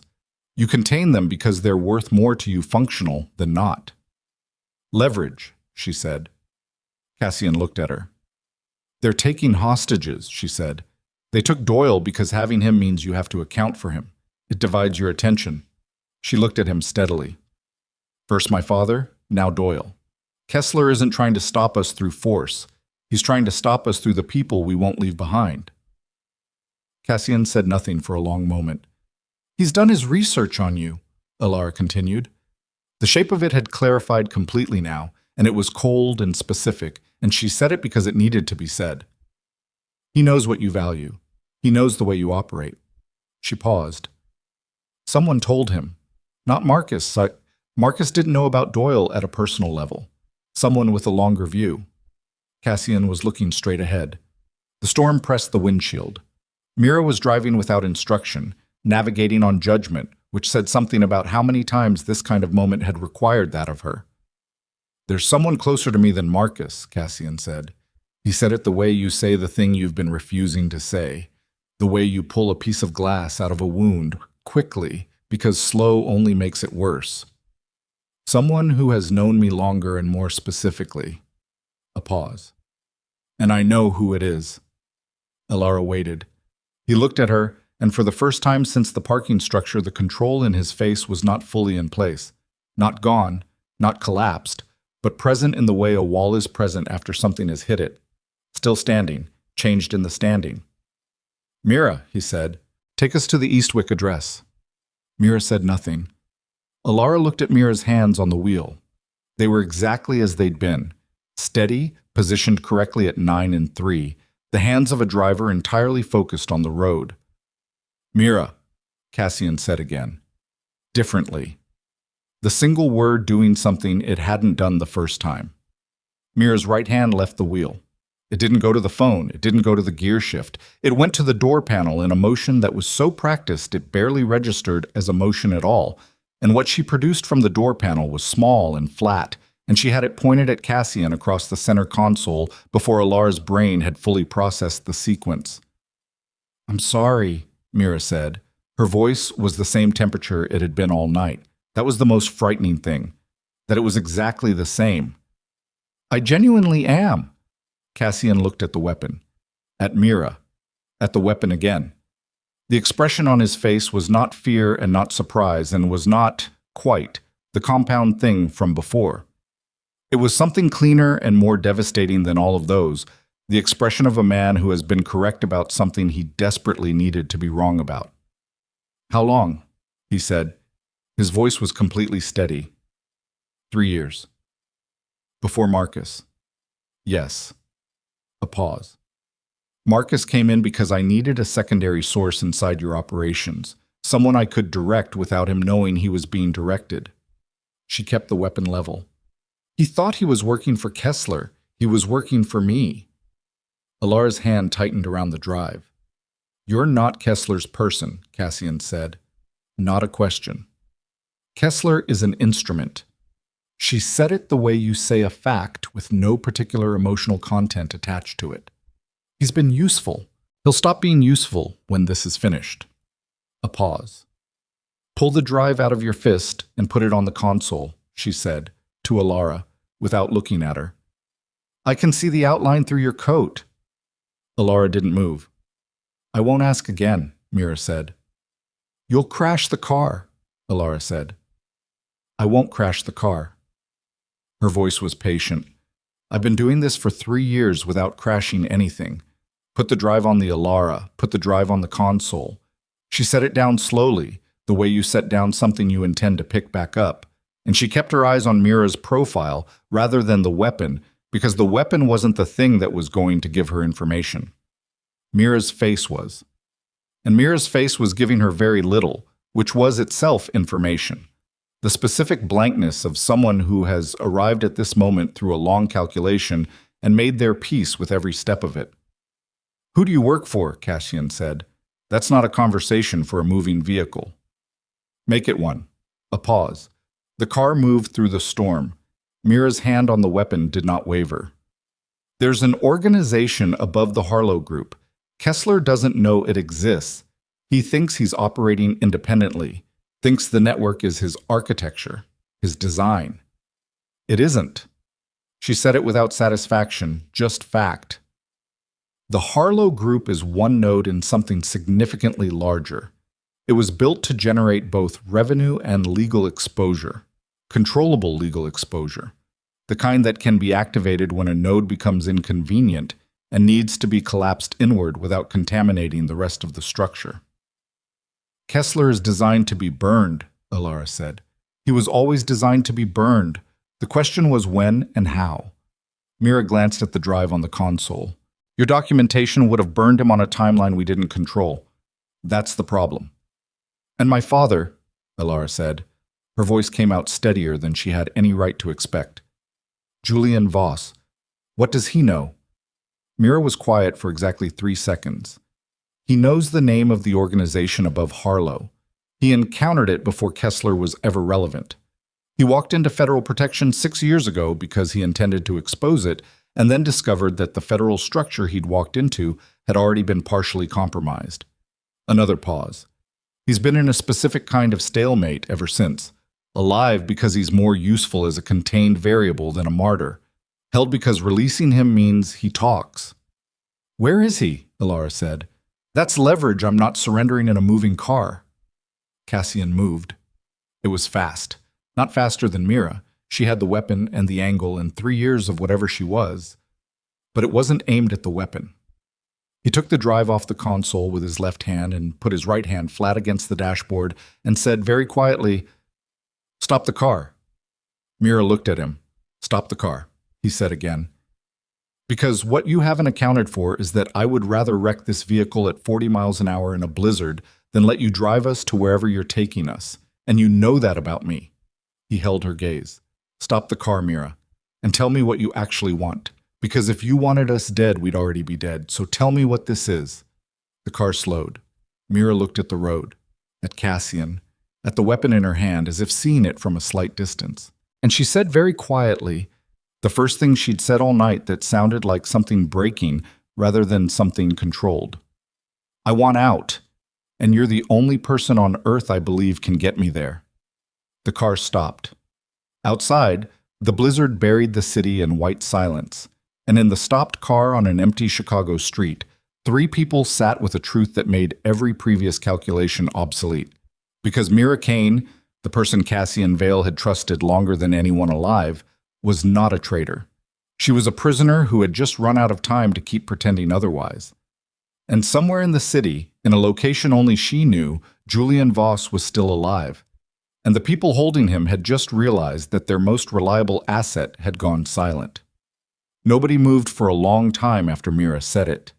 The car sat stopped in the middle of a side street off Kinsey, with the storm pressing down on the roof and the engine idling and the weapon still in Mira's hand, though she'd lowered it by approximately 20 degrees, which was not the same as putting it down but was something. Outside, the snow was accumulating on the windshield in the specific patient way of a storm that intended to outlast everyone inside the vehicle. Cassian was looking at her with an expression that Alara couldn't fully read from the back seat. The angle was wrong. She could see his profile, the set of his jaw, the particular stillness of a man who has heard something that requires complete reassessment of a significant portion of his recent history. It wasn't the stillness of someone in shock. Cassian Vale, she was coming to understand, did not go into shock. He went into a different and more dangerous state.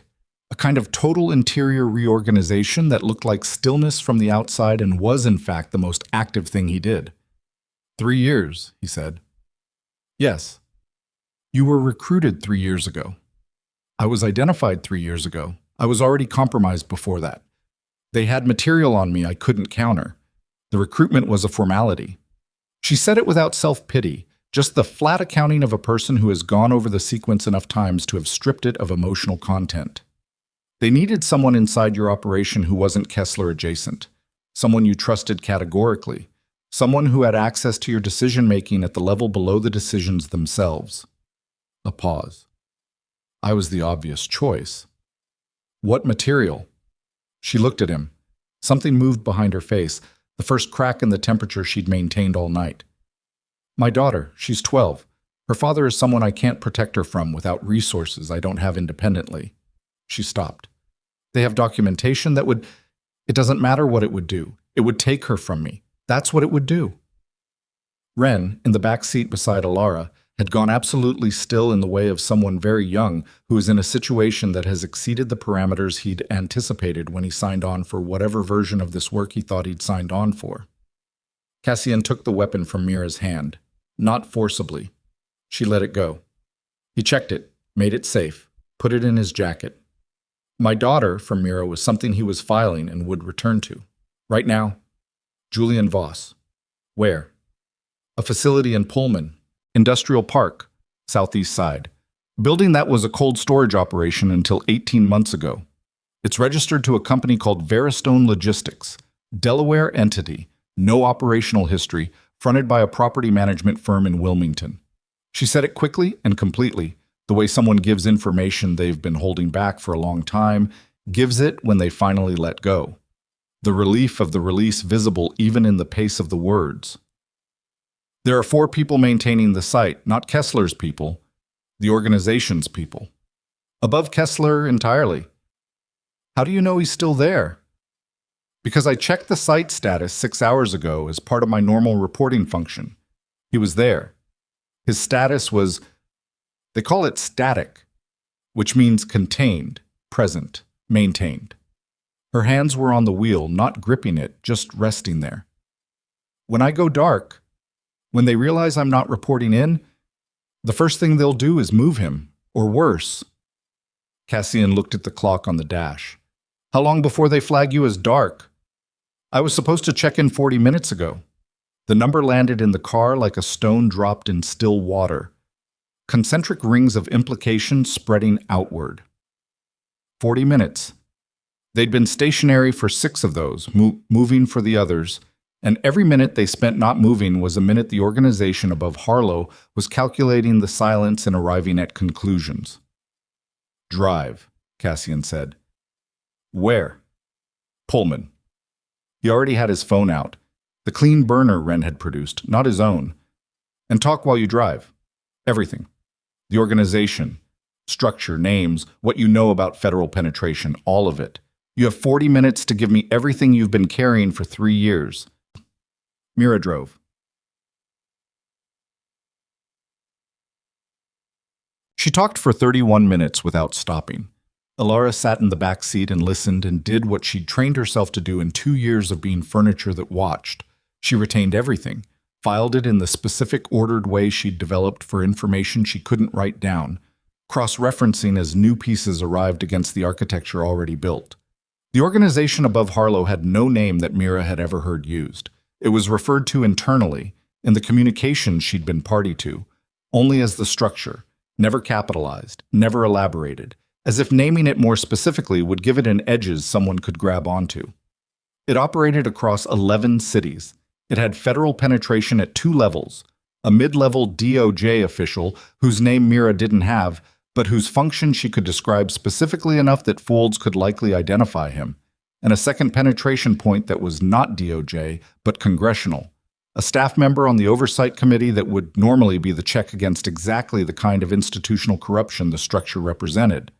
Kessler had known about the congressional penetration, had used it, through Mira, to adjust his own exposure timeline twice.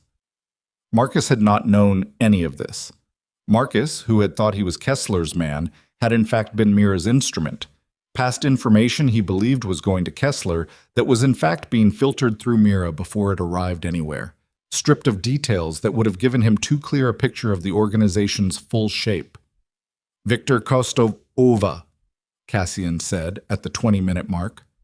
Mira's hands tightened on the wheel by a degree that Elara noticed and suspected Cassian noticed. That was not sanctioned by me. But you knew the original location I'd changed. I knew it. I didn't pass it. Then who? Marcus, independently. He'd made a direct contact inside Kessler's operation that I didn't know about, a secondary channel I hadn't established. Her jaw moved. I found out 3 days after Victor died. I couldn't undo it. I couldn't tell you without exposing everything. A beat. The specific weight of a beat that has something underneath it. I'm sorry for Victor. I need you to know that means something, even though I understand it means nothing. Cassian said nothing. Elara watched his profile. He was looking at the road ahead, the dark and storm-blurred road, and his face was doing the wall thing, standing, changed in the standing. The facility in Pullman, Elara said from the back. 4 people.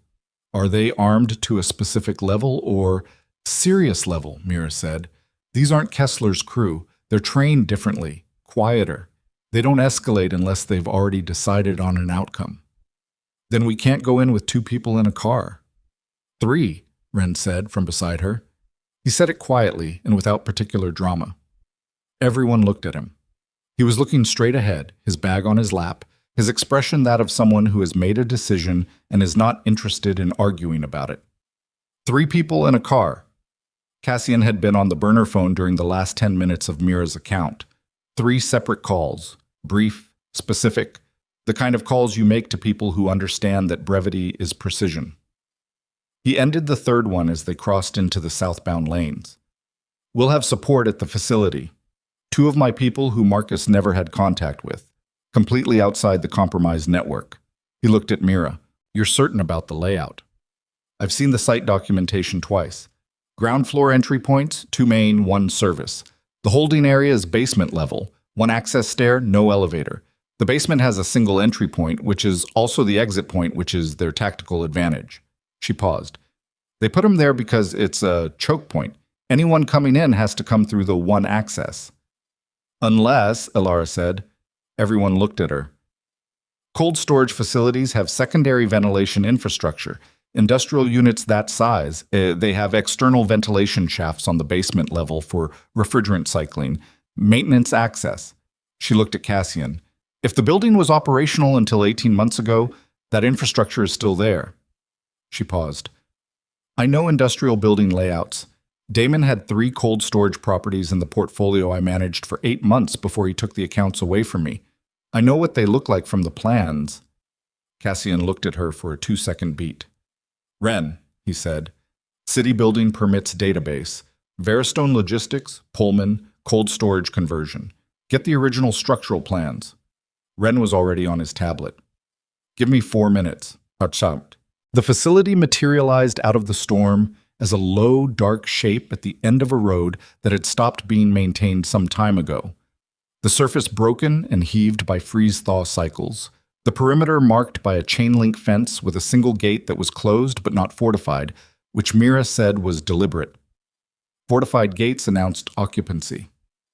A simple closed gate was just a closed gate.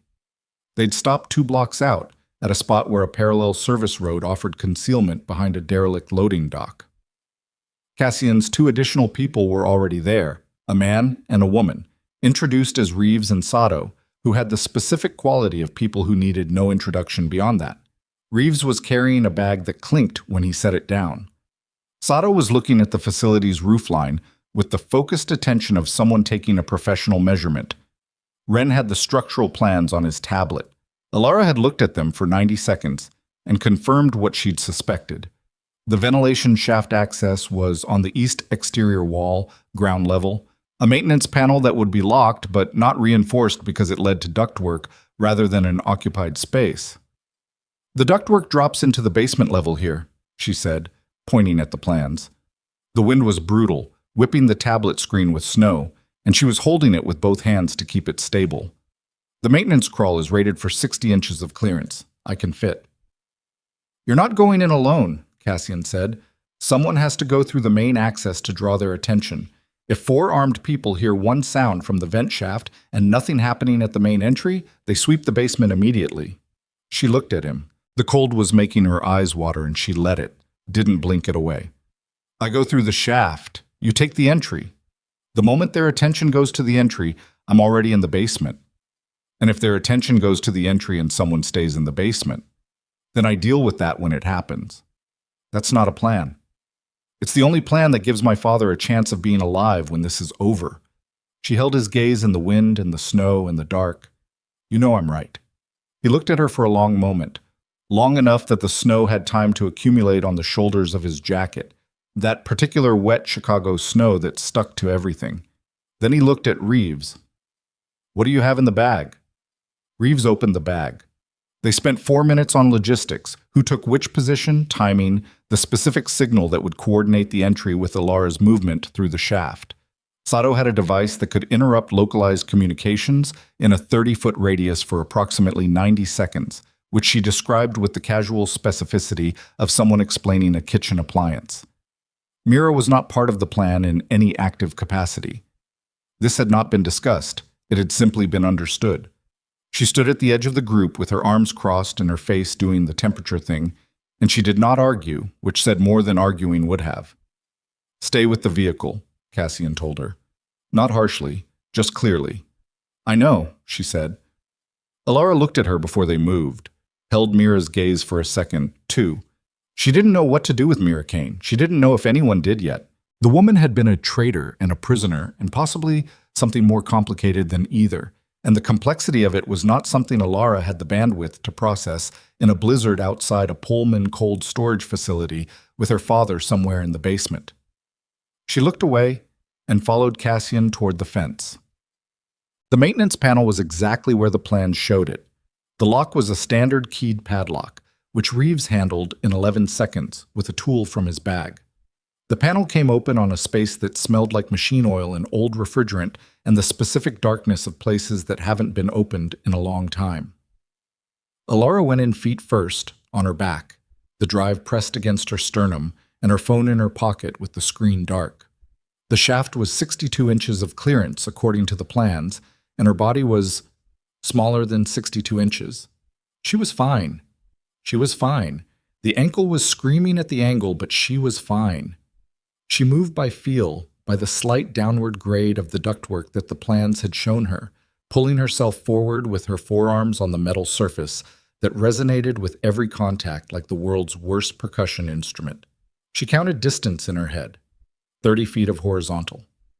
Then the downgrade, steeper, controlled descent, her boots finding the corrugated surface and walking herself down.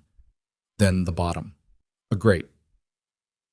Yellow light visible through the grate slats, institutional and cold.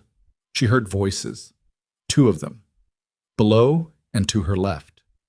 She pressed her eye to the grate slats. The basement was exactly what the plans had shown, a large open space with concrete pillars at regular intervals, the original refrigeration infrastructure still in place along the walls.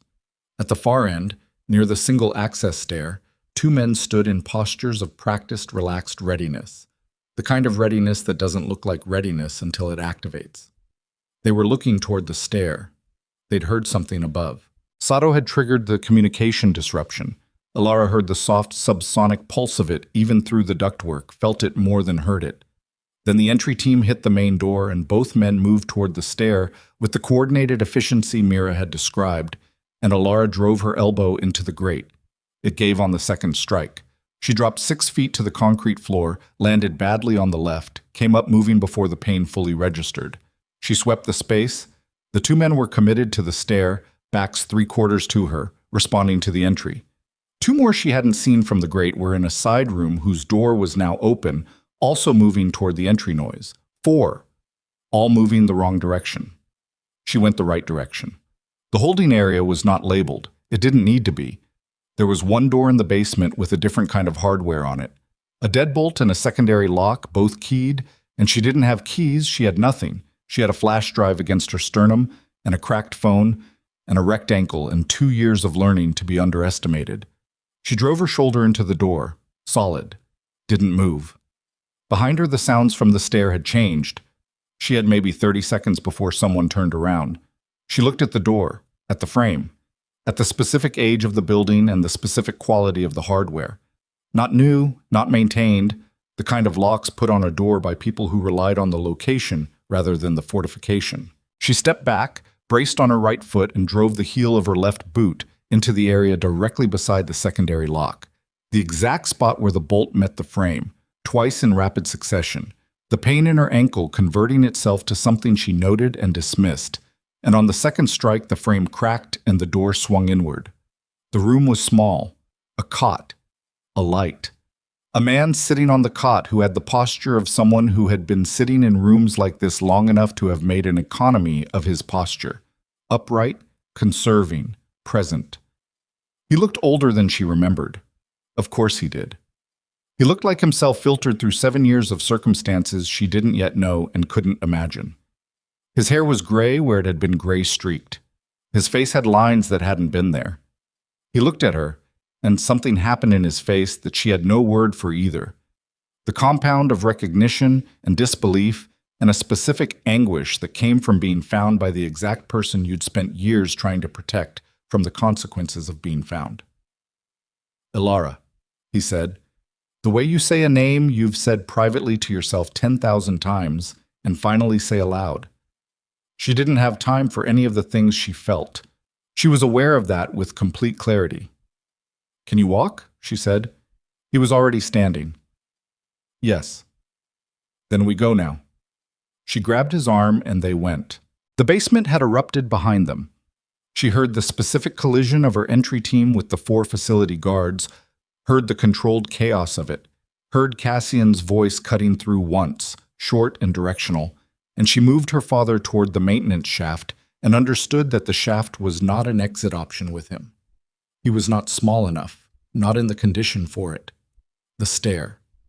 She looked at the stair and the 2 men now visible at the bottom of it, engaged with someone she couldn't see above. And she looked at her father and at the drive against her chest, and she made the calculation in the specific flat, rapid way she'd developed for calculations that only went one direction. She pulled out her phone. Screen cracked, 21% battery. She opened the secure upload interface Ren had established before the Verlaine.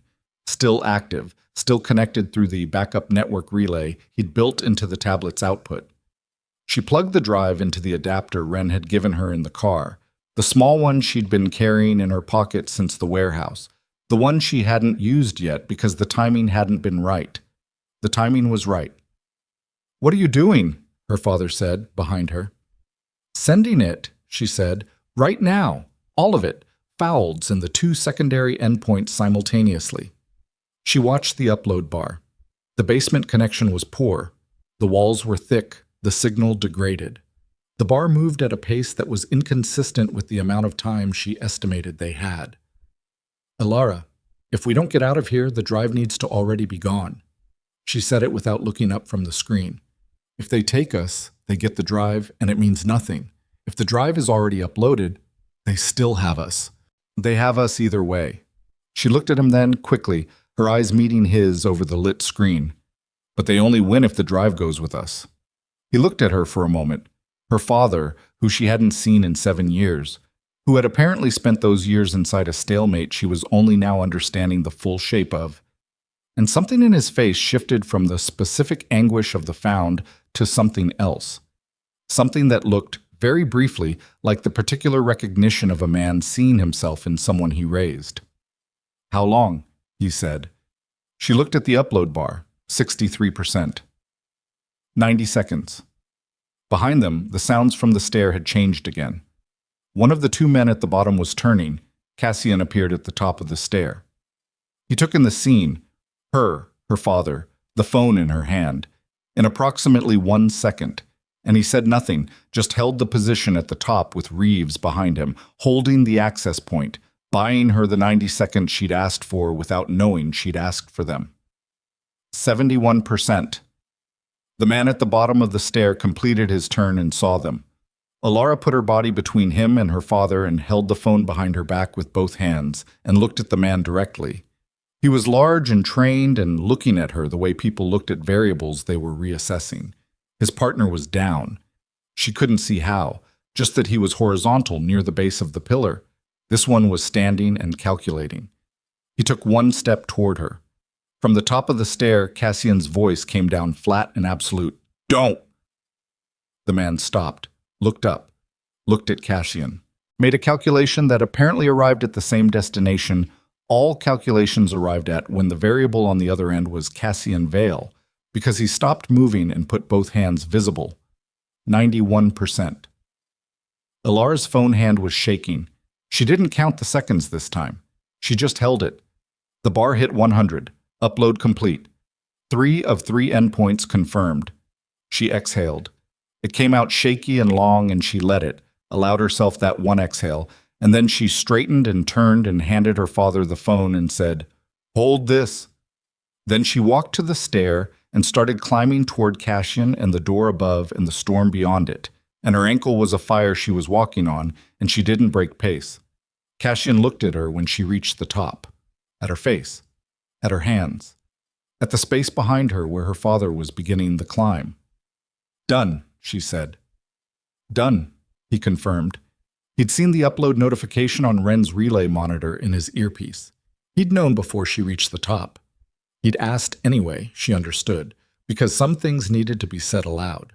They moved through the main floor of the facility toward the exit, Reeves with them, Sato already at the door, the facility's 4 guards in various states of incapacitation that Alara did not examine closely.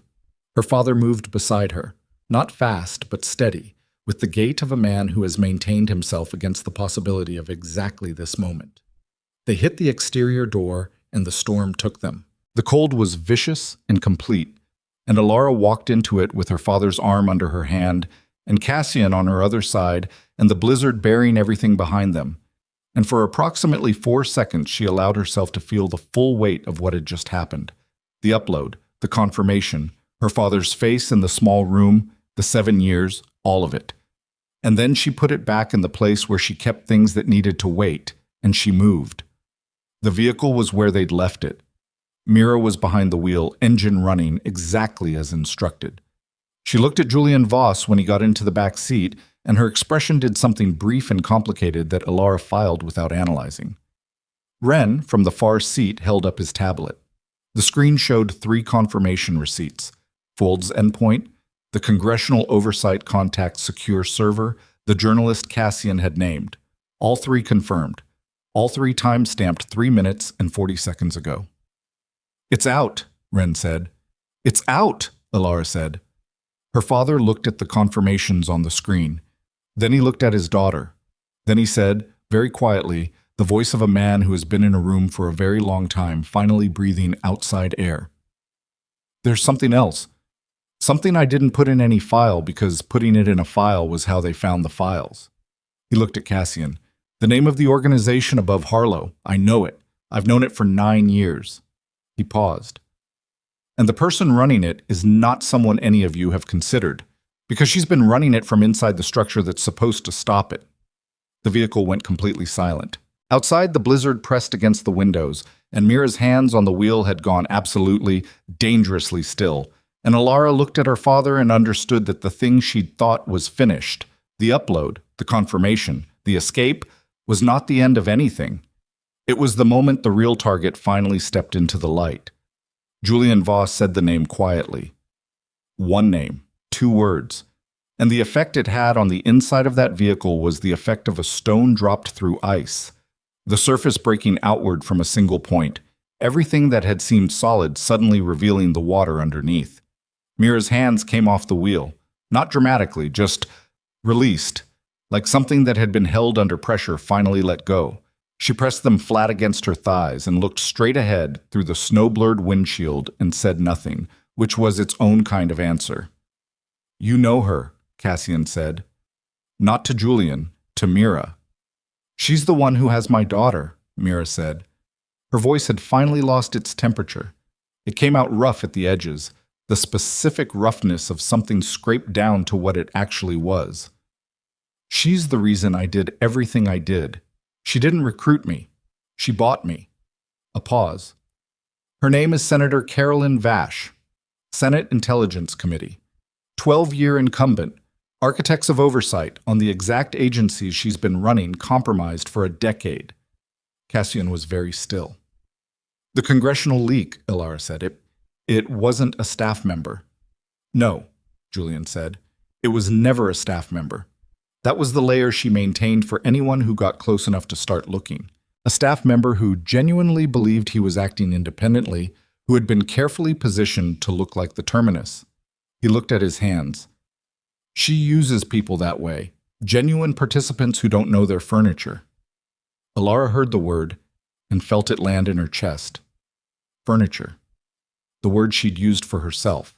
The word that apparently ran through this entire architecture. People positioned and maintained and kept useful and ignorant. Her, Marcus, the staff member, Kessler himself. All of them furniture in a room they couldn't see the full shape of. "The upload," Cassian said. "Fouls receives the documentation, and immediately his superior on the intelligence oversight chain is Vash. She'll bury it in 48 hours, Julian said, unless the journalist moves first." "The journalist moves when they can verify." Cassian looked at Alara. "How long for verification?" 12 hours minimum, Alara said. Maybe 24. Then we have a window. He looked at her father. And you're the verification. 9 years of direct knowledge. You're the source that makes the documentation unburiable. He held Julian Voss's gaze. Can you go on record? Julian looked at his daughter. She looked back at him, steadily, without pressure, giving him the choice without loading it, because she understood now that he had spent 7 years in a room making choices without choices, and she would not do that to him. Yes, he said. Mira put her hands back on the wheel. I know where Vosh is tonight, she said. Emergency secure briefing, Federal Building on Adams. She'll be there until 2 a.m. She looked at Cassian. If we move now, the journalist can have a verified source in front of a camera before she knows the upload exists. Cassian looked at the clock, looked at Alara. Something passed between them in that look. Not a question, not an answer, something that didn't need words because the last 6 hours had built a language between them that didn't use them. Drive, he said.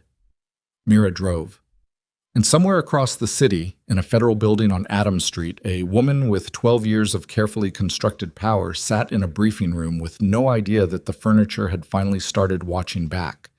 The labor lasted 6 hours and 41 minutes. Dr. Okafor had told her, in the calm preparatory tone she used for difficult truths, that first labors averaged 12 to 14 hours, and that active labor would feel different from everything before it, in a way that would not require explanation when it arrived. She had been correct on both counts. What she had not mentioned, what perhaps could not be mentioned because there were no words for it that didn't collapse into cliché, was that the experience of moving through that kind of pain had a specific quality of solitude to it, regardless of who was in the room. You went somewhere in yourself during the worst of it, somewhere that had no geography and no company. You went there and you did the work and you came back. And what you brought back with you was either a child or it wasn't. She brought back a child. Cole Mercer was born at 12:44 p.m. on a Tuesday, 7 weeks after the storm that should have killed both of them. 4 pounds 11 ounces, lungs clear, voice operational, opinion about the world outside his mother's body firmly negative and loudly expressed. Dr. Okafor laid him on Evelyn's chest, and the sound he made, that first unrehearsed absolute cry, went through the room like something structural, like a frequency that rearranged the load-bearing elements of the space. Evelyn pressed her cheek against the top of his head and felt the surprising heat of him, the dense, specific weight of a person who was entirely new to existence and already completely himself. And she didn't speak for a long time. She didn't need to. Everything she needed to say was in the way she held him.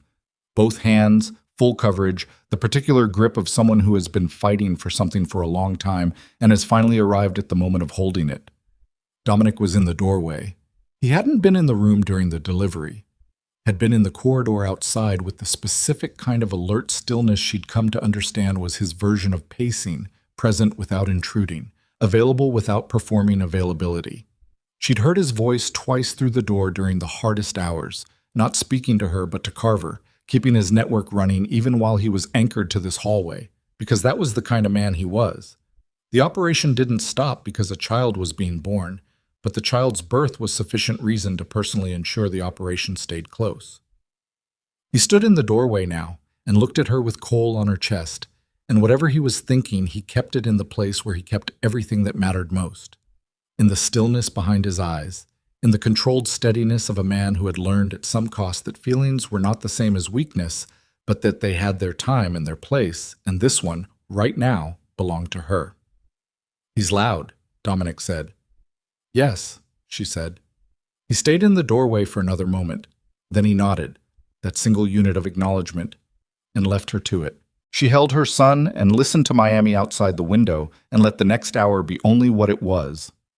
The federal investigation moved with the speed of an agency that had been building a case for 14 months and had just received, within a 12-hour window, a USB drive, a cooperating witness in federal custody, a server archive triggered by its own architect, and a private security contractor who had agreed to testify in exchange for immunity and relocation.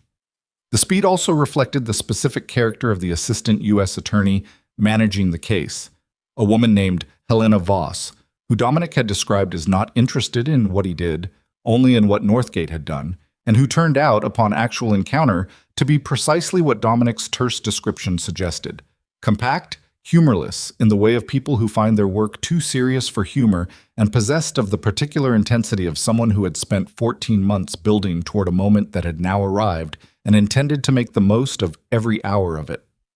Voss came to the estate on the 4th day after Cole's birth.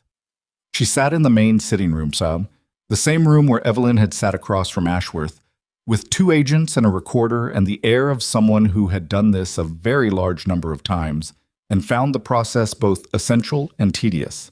Evelyn sat across from her with Cole in her arms because Cole was 4 days old, and the idea of putting him down in a different room while she talked to federal investigators felt abstractly but powerfully wrong. And Voss looked at the baby with the expression of a professional making a small human accommodation and said nothing about it. The interview lasted 3.5 hours. Voss was not gentle. She was not unkind either. She was precise, which is different from both. She moved through the timeline of events with the systematic attention of someone building a structure that had to be load-bearing in a courtroom, and she returned to certain moments multiple times, approaching them from different angles, testing for consistency the way you test a wall by pressing at every point along its length. She asked about the vitamins, about the specialist, about the night of the hurricane, about Grant's words through the intercom, about the compound in the blood work, about Torres, about Ashworth's appearance at the estate. She asked about Dominic, which Evelyn had expected, and she asked with a specificity that made clear she already had a significant picture of Dominic Viscari's organization and was testing Evelyn's account against it rather than using it to build one. Evelyn answered everything she was asked. She had decided, before Voss arrived, that the truth was the most durable material available to her and that she would use it comprehensively, not because she owed the federal government a full accounting of everything she'd observed in the last week, but because the case against Northgate, against Ashworth, against Holt, against the board members and the physicians and the administrators, that case needed to be airtight. It needed to be the kind of case that a well-funded defense couldn't find a joint in, and building that case required her full cooperation, without reservation and without the softening of inconvenient details. When Voss asked her directly about her relationship with Dominic Viscari, the nature of it, the extent of it, whether she had knowledge of illegal activities conducted from the estate, Evelyn answered directly. He had taken her in during the hurricane, provided medical care, and assisted in gathering evidence relevant to the Northgate investigation. She had not participated in or witnessed illegal activities. She was not in a position to speak to the nature of his business operations. Voss looked at her steadily after that answer, then wrote something in her notes and moved on. When it was over, Voss put the recorder away and stood and looked at Cole, who was sleeping on Evelyn's chest with the profound commitment to unconsciousness of a person who had recently discovered that sleep was available. "He's healthy?" Voss said. "Pediatrician says he's doing well for 35 weeks, Evelyn said. "He'll need some monitoring, but yes, healthy." Voss nodded, started to turn, then stopped. "The women from the trial. We've made initial contact with 9 of them. When the time comes, if you're willing, your testimony about your own experience will matter to them, not just legally." "I know," Evelyn said. "I'll be there." Voss left. The arrests came in waves over the following 3 weeks, and each wave had its own specific character. Raymond Holt was arrested at his home in Buckhead at 6:30 in the morning on the 5th day after Cole's birth, which the news cycle noted was the same morning he was scheduled to deliver a keynote address at a medical industry conference in Chicago. The footage of federal agents walking him past his own security detail in his driveway, Holt in a bathrobe with the specific expression of a man whose entire self-conception is undergoing rapid structural failure, circulated widely enough that even Evelyn, who was not watching news with any regularity, saw it. Diane Ashworth had been in federal custody since the morning she'd walked into Dominic's estate, and she cooperated, fully, systematically, with the detailed and organized compliance of someone who had spent months planning for exactly this contingency. Her cooperation was not remorse. It was the same pragmatism that had built the leverage archive in the first place, now applied to the problem of minimizing her exposure. She gave them the physicians who had administered the compounds. She gave them the administrators who had processed fraudulent trial paperwork. She gave them the board members who had reviewed and approved the budget for the illegal program, which meant she gave them 4 names that connected the Northgate operation to entities that the Department of Justice had been interested in for reasons entirely separate from the clinical trial. The archive she'd built as a weapon became, in Voss's hands, something else. It became a map. 43 names of women who had participated unknowingly in an illegal clinical program. 43 cases of falsified informed consent, fraudulent medical records, and in 11 of those cases, pregnancy loss attributed to natural causes that had been pharmacologically engineered. 11 women who had been told their bodies failed them. Evelyn read the number, 11, in a document Voss sent her during the 3rd week, and she sat with Cole in the chair by the window of the room she'd been given at the estate, and she looked at her son sleeping against her chest, and she felt the specific weight of 11. Not her weight to carry. She understood that clearly and had from the beginning, but weight that belonged in her awareness, that she was going to keep in her awareness, because the alternative was a kind of comfort she didn't want. Grant's case was the most legally complex, which Voss had prepared her for. The immunity negotiation took 12 days and produced an agreement that gave Grant reduced exposure on the conspiracy charges in exchange for complete testimony against Northgate, Ashworth, and Holt, and surrender of all assets acquired through or in association with the conspiracy, which included his accounts connected to the LLC transfers and, critically, his claim to any portion of the Mercer family trust. That last point had required its own separate legal proceeding, which Evelyn's attorney, a woman she'd retained on the 2nd day after Cole's birth, someone she'd found through her own network rather than through Dominic, because this particular resource she needed to be hers, had navigated with efficient aggression. The creditor claim that Northgate had filed against the trust 18 months ago was invalidated in a proceeding that took 6 days once Voss's office had formally established the fraudulent basis of the claim. The Mercer family trust was intact. It was hers. Cole's, eventually. She signed the divorce papers on a Wednesday morning in the estate's study, Dominic's study, with the books and the legal pads and the coffee cup, and felt nothing she hadn't already processed. She had done her grieving for her marriage in the hours before anyone else was awake during Cole's first week, in the specific dark of 4 and 5 in the morning that new parents know intimately. She had grieved not Grant. She found, when she looked for grief about Grant specifically, that the available material was limited, which told her something about what she'd actually been grieving in her marriage all along. She had grieved the idea of what they were supposed to be, the version of her own future that she had mistaken for a plan. She signed the papers and handed them to her attorney and looked out the window at the courtyard, where the storm damage was almost entirely repaired now. New plantings where the torn-out palms had been, the awning replaced, the stones cleaned of water staining. The estate had a way of absorbing damage and returning to itself. She had noticed that. She had found it, in the weeks she'd lived here, more comforting than she expected. Dana came in the 4th week. She drove down from Atlanta, wouldn't fly, she said, without explaining why, and Evelyn didn't ask, and arrived on a Thursday afternoon looking like someone who had aged in a way that wasn't strictly proportional to the time elapsed. Thinner. The specific thinness of sustained anxiety. She sat in the estate's garden with Evelyn and held Cole with the careful hands of someone who needed something to hold and was grateful to be trusted with something this small and this significant. "I should have told you," Dana said. She'd said it on the phone twice. In person, it arrived with more weight and less ease. "Yes," Evelyn said. "I was afraid." "I know what you were afraid of." Evelyn looked at her sister.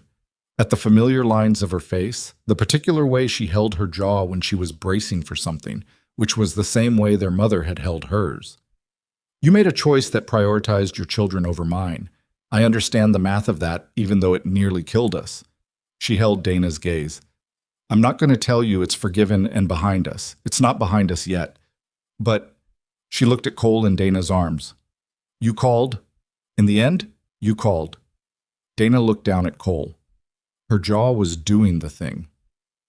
"He looks like Mom," she said, which was probably not accurate. Cole was 5 weeks old and primarily looked like a person who had recently been through an experience and was still processing it. But Evelyn understood what Dana meant. She meant, he belongs to us. He is ours. He is continuous with what we came from. Yes, Evelyn said, he does. They sat in the garden until the afternoon light changed, and they didn't solve anything, and they didn't need to. Some repairs are not soluble in a single afternoon. Some of them take much longer and require only that both people continue to show up. Dana drove back to Atlanta that evening. She called when she arrived. Evelyn counted that as something. Besroquet. Torres was not prosecuted. This was Dominic's decision, made quietly and without discussion. Not forgiveness, which was a different category, but a practical assessment that Torres's brother was still in Barranquilla, and that Northgate's reach, while diminished, was not yet zero, and that the most useful thing Torres could do was provide information to Voss's office about the specific mechanism by which he'd been approached and recruited, which would help the investigators identify other potential assets Northgate had embedded in various organizations. Torres agreed to this with the complete and specific compliance of a man who knows exactly how light his sentence is relative to what he earned. She saw Torres once, in the corridor of the estate, during his third week of cooperating with Voss's team. He stopped when he saw her. She stopped too. He looked at Cole in the carrier against her chest and said nothing for a moment. Then, "I'm sorry." She looked at him, at the specific geography of his face, the exhaustion in it, the thing underneath the exhaustion that wasn't quite shame, but was in its vicinity.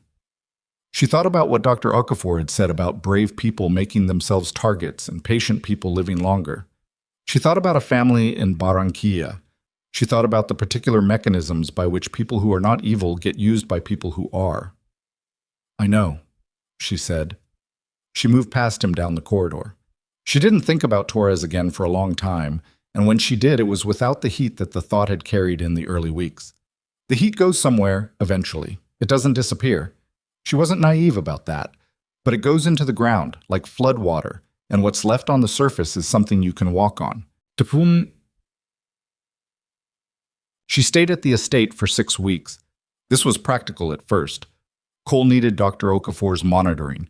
Evelyn needed the security that Dominic's property provided, while the Northgate arrests were still ongoing, and the question of remaining threats was still being actively assessed. Voss had been direct about this.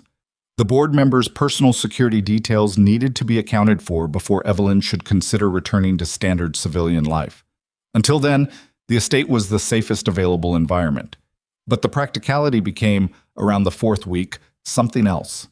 Something she examined honestly and without self-deception, because self-deception was a habit she'd spent the last 2 months surgically removing from herself.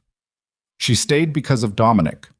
Not in the way of romance novels or the particular tropes of stories about women rescued by complicated men. Not that. It was more specific and more ordinary than that, and also, she thought, more durable. She stayed because she had discovered, in the worst circumstances of her life, that she was capable of being in the same space as this particular person and trusting the quality of his presence, and that this was not a small or common thing, and that she was not going to walk away from it simply because the crisis that had generated it was resolving. He didn't ask her to stay. He didn't ask her to leave. He operated around her presence the way the estate operated around the storm damage, incorporating it, adjusting to it, becoming a version of itself that included it. They had dinner together most nights after the 4th week, when the days had settled into a rhythm that had space in it. They talked about Cole, about the case, about things that had nothing to do with either, the kinds of conversations that emerge when people who are interested in the same questions find themselves in proximity long enough to discover the overlap. She learned things about him that weren't available in any public account of Dominic Vescari, that he had studied architecture before he'd been pulled into the life he'd inherited, that he read engineering manuals because they described, in precise terms, the relationship between structure and load, which he found applicable to most problems, that he had a brother he hadn't spoken to in 9 years over a disagreement that he described in 4 sentences and then didn't elaborate on, and that the 9 years sat in him the way old unresolved things sit in people who don't process through expression, as a weight that had become structural, load-bearing in its own way, shaping the architecture of how he moved through everything else. She listened. She asked one question when it seemed worth asking and stayed quiet when it didn't. She had learned in the last 6 weeks that silence was one of Dominic's primary languages and that she was beginning to understand some of it. She told him things too, about her mother, who had been the specific kind of woman who made everyone around her feel more capable of themselves by simply believing they were. About Wharton and what she'd built there, and what it had felt like to step away from it when Grant had suggested she should. About the trust, and what her grandfather had intended by it, and what she intended to do with it now that it was fully, unambiguously, legally hers. "What do you intend?" he said. They were in the garden, one evening near the end of the 5th week, Cole asleep in the carrier against her chest. The Miami evening was warm and salt-smelling, the kind of evening that arrives after hurricane season and feels like the city exhaling. "Fund the legal cases," she said, "the 43 women from the trial, whatever they need, representation, medical costs, whatever the legal process requires. I'm in a position to make sure they're not navigating that alone." She looked at the bay, visible over the estate wall in the growing dusk, a strip of silver between rooftops. And the clinic. Okafor's clinic. 3,000 patients in Liberty City with nowhere else to go. She said the funding was uncertain after your arrangement. "I want to put it on solid ground, long term." She glanced at him.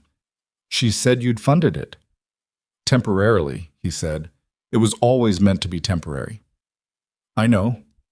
She looked at Cole's sleeping face, the specific perfection of a sleeping infant's expression.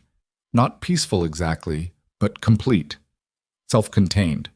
Already entirely himself. "He's going to grow up knowing his mother did something with what she had," she said. "That's what I want. Not a monument, just action. Actual action that made something different." Dominic looked at the bay. "That's what you've been doing," he said. "Since the night you knocked on the wrong door." "Your door was the right door," she said. He was quiet for a moment. Then, "I didn't open it for strategic reasons." "I know. I opened it because there was a pregnant woman at my gate in a hurricane." "I know, Dominic. What I'm saying is, there was no calculation." He looked at her. "I'm a man who calculates everything. I've been calculating everything for 30 years. That night I didn't. I just opened the gate." A pause. "I've been trying to understand what that means since." She looked at him. At the particular way he held himself when he was saying something that cost him, slightly more still than usual, the control applied to something specific. "What do you think it means?" she said. "That some things don't wait for you to decide about them," he said. "They just happen, and then you find out what you're going to do about them afterward." She held his gaze for a moment, and then she looked back at the bay, and they sat in the warm evening quiet that is its own form of language when you've learned to understand it. She found the final piece of the puzzle on the last day of the 5th week, and she found it not through Voss or Dominic or any of the network that had been working the case for 6 weeks. She found it in a document her attorney forwarded, a financial filing, routine, part of the discovery process. The creditor claimed that Northgate had filed against the Mercer Family Trust 18 months ago had a signatory, one name on the legal documentation that had been used to assert Northgate's fraudulent claim against her inheritance. The name was Dana's. Not as a conspirator, the signature was on a document that Dana had been told was a routine release form for a real estate transaction. She'd been used as an unwitting signatory, the same way many people in the Northgate network had been used, precisely, instrumentally, given partial information and positioned to serve a function they didn't understand. But Evelyn looked at her sister's signature on that document and understood something that hadn't been fully clear before. The connection between Northgate and Dana hadn't begun 8 months ago when they'd come to her with a threat. It had begun earlier, at least 18 months ago. They had found Dana, assessed her, and built a relationship with her before they'd needed to use her. They had used her sister the same way they'd used Grant, the same way they'd used Torres, the same way they'd used Cade, and the administrators, and the network of minor participants who hadn't understood the full architecture of what they were supporting. Northgate had been building this for a very long time. She called Dana. "The document with your signature," Evelyn said. "The release form. Who asked you to sign it?" A pause. A man. He said he was a real estate attorney. He said, Dana stopped. Oh, when? 18 months ago. Grant had introduced me to him at a conference. He said it was a formality. Grant had introduced them 18 months ago, before the pregnancy, before the vitamins. Grant, who had been in contact with Northgate for at least 14 months according to the wire transfer records, had introduced Dana to a Northgate representative 6 months before his own formal arrangement with them had begun. Grant had been assessing the family structure, mapping the relationships, finding the pressure points. She had thought, in the concrete room in the early morning hours after she'd understood the shape of what he was, that she didn't know Grant at all. She still believed that, but she understood now that Grant had known her, had studied her the way you study a thing you intend to take apart, had mapped her family, her trust, her relationships, her habits, her medical routine, had done the work. She sat with that for a long time after she got off the phone. Not with anger, because the anger had completed its work and gone into the ground. With something colder and more clarifying. The full understanding of what had been built around her, and the full understanding that she had survived it. Not through luck, though luck had been present, but through the specific quality of her own refusal to stop moving, stop calculating, stop reaching for the next thing. The gate, the intercom button, the suitcase in the floodwater, the address in Key Biscayne she'd filed away 3 months ago without knowing why. She had been the right person for what the situation required, and she hadn't known that about herself before the storm. She knew it now. She forwarded the document to Voss and wrote 2 sentences. Dana's signature was obtained fraudulently. Grant Holloway facilitated the introduction. This predates his formal arrangement with Northgate and should be factored into the prosecution timeline. She sent it and closed her laptop and picked up Cole, who had been signaling his displeasure with the general state of affairs in the increasingly emphatic way of a child who has discovered that noise produces results. I know, she told him. I know. Give me a minute. He gave her approximately 25 seconds before the signaling intensified. She held him and thought about the document with Dana's signature, and she thought about the long view of what Northgate had built, and she thought about the 43 women, and she thought about the clinic in Liberty City, and she thought about what she was going to do with the next 30 years. She thought about the gate, the specific moment of it, the iron bars in the floodwater, the intercom button, the voice on the other end asking how far along she was, the way the gate had opened, the way she'd stepped through it. Some things don't wait for you to decide about them, Dominic had said. They just happen, and then you find out what you're going to do about them afterward. She was finding out. On the morning she left, Dominic walked her to the car himself. This was not standard. Carver managed departures, logistics, the movement of people and objects. Dominic appeared in the entrance foyer when she came down with Cole in her bags and the specific quality of a person who is leaving a place they've become accustomed to, and he took the larger bag from her hand without being asked and carried it to the car. She had a house. Her attorney had found it, a property in Coconut Grove, smaller than the Holloway estate and entirely different in character, built close to the water with a garden that needed work, and rooms that had the right number of windows. She had walked through it on a video call 3 days ago with Cole on her hip and known immediately that it was the right thing. It was hers, not inherited, not shared, not contingent on any other person's decisions or plans or continued goodwill. Bought with the first distribution from the Mercer Trust, which was now fully in her hands and in her son's future. Dominic loaded her bag and turned. Cole was in the carrier, face out, surveying the courtyard with the alert attention of a child who has recently discovered that the world contains more visual information than he has yet cataloged. Dominic looked at Cole and then looked at her. "Thank you," she said. "Not for the gate, for everything after it." He held her gaze. "You did most of it." "I had somewhere to do it from," she said. "That was yours." He nodded. "That single unit." "The clinic funding papers are with Okafor's board," she said. 5-year commitment, renewable. She told me. "And I'm going to need someone, eventually, who understands how certain kinds of financial structures work. For the trust's legal advocacy work." She held his gaze steadily. "Someone who operates outside standard channels, someone with a specific kind of network." He looked at her for a moment. "You're asking me to work for you."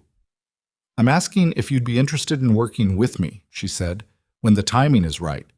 When we've both had enough time to be certain about what we're doing and why."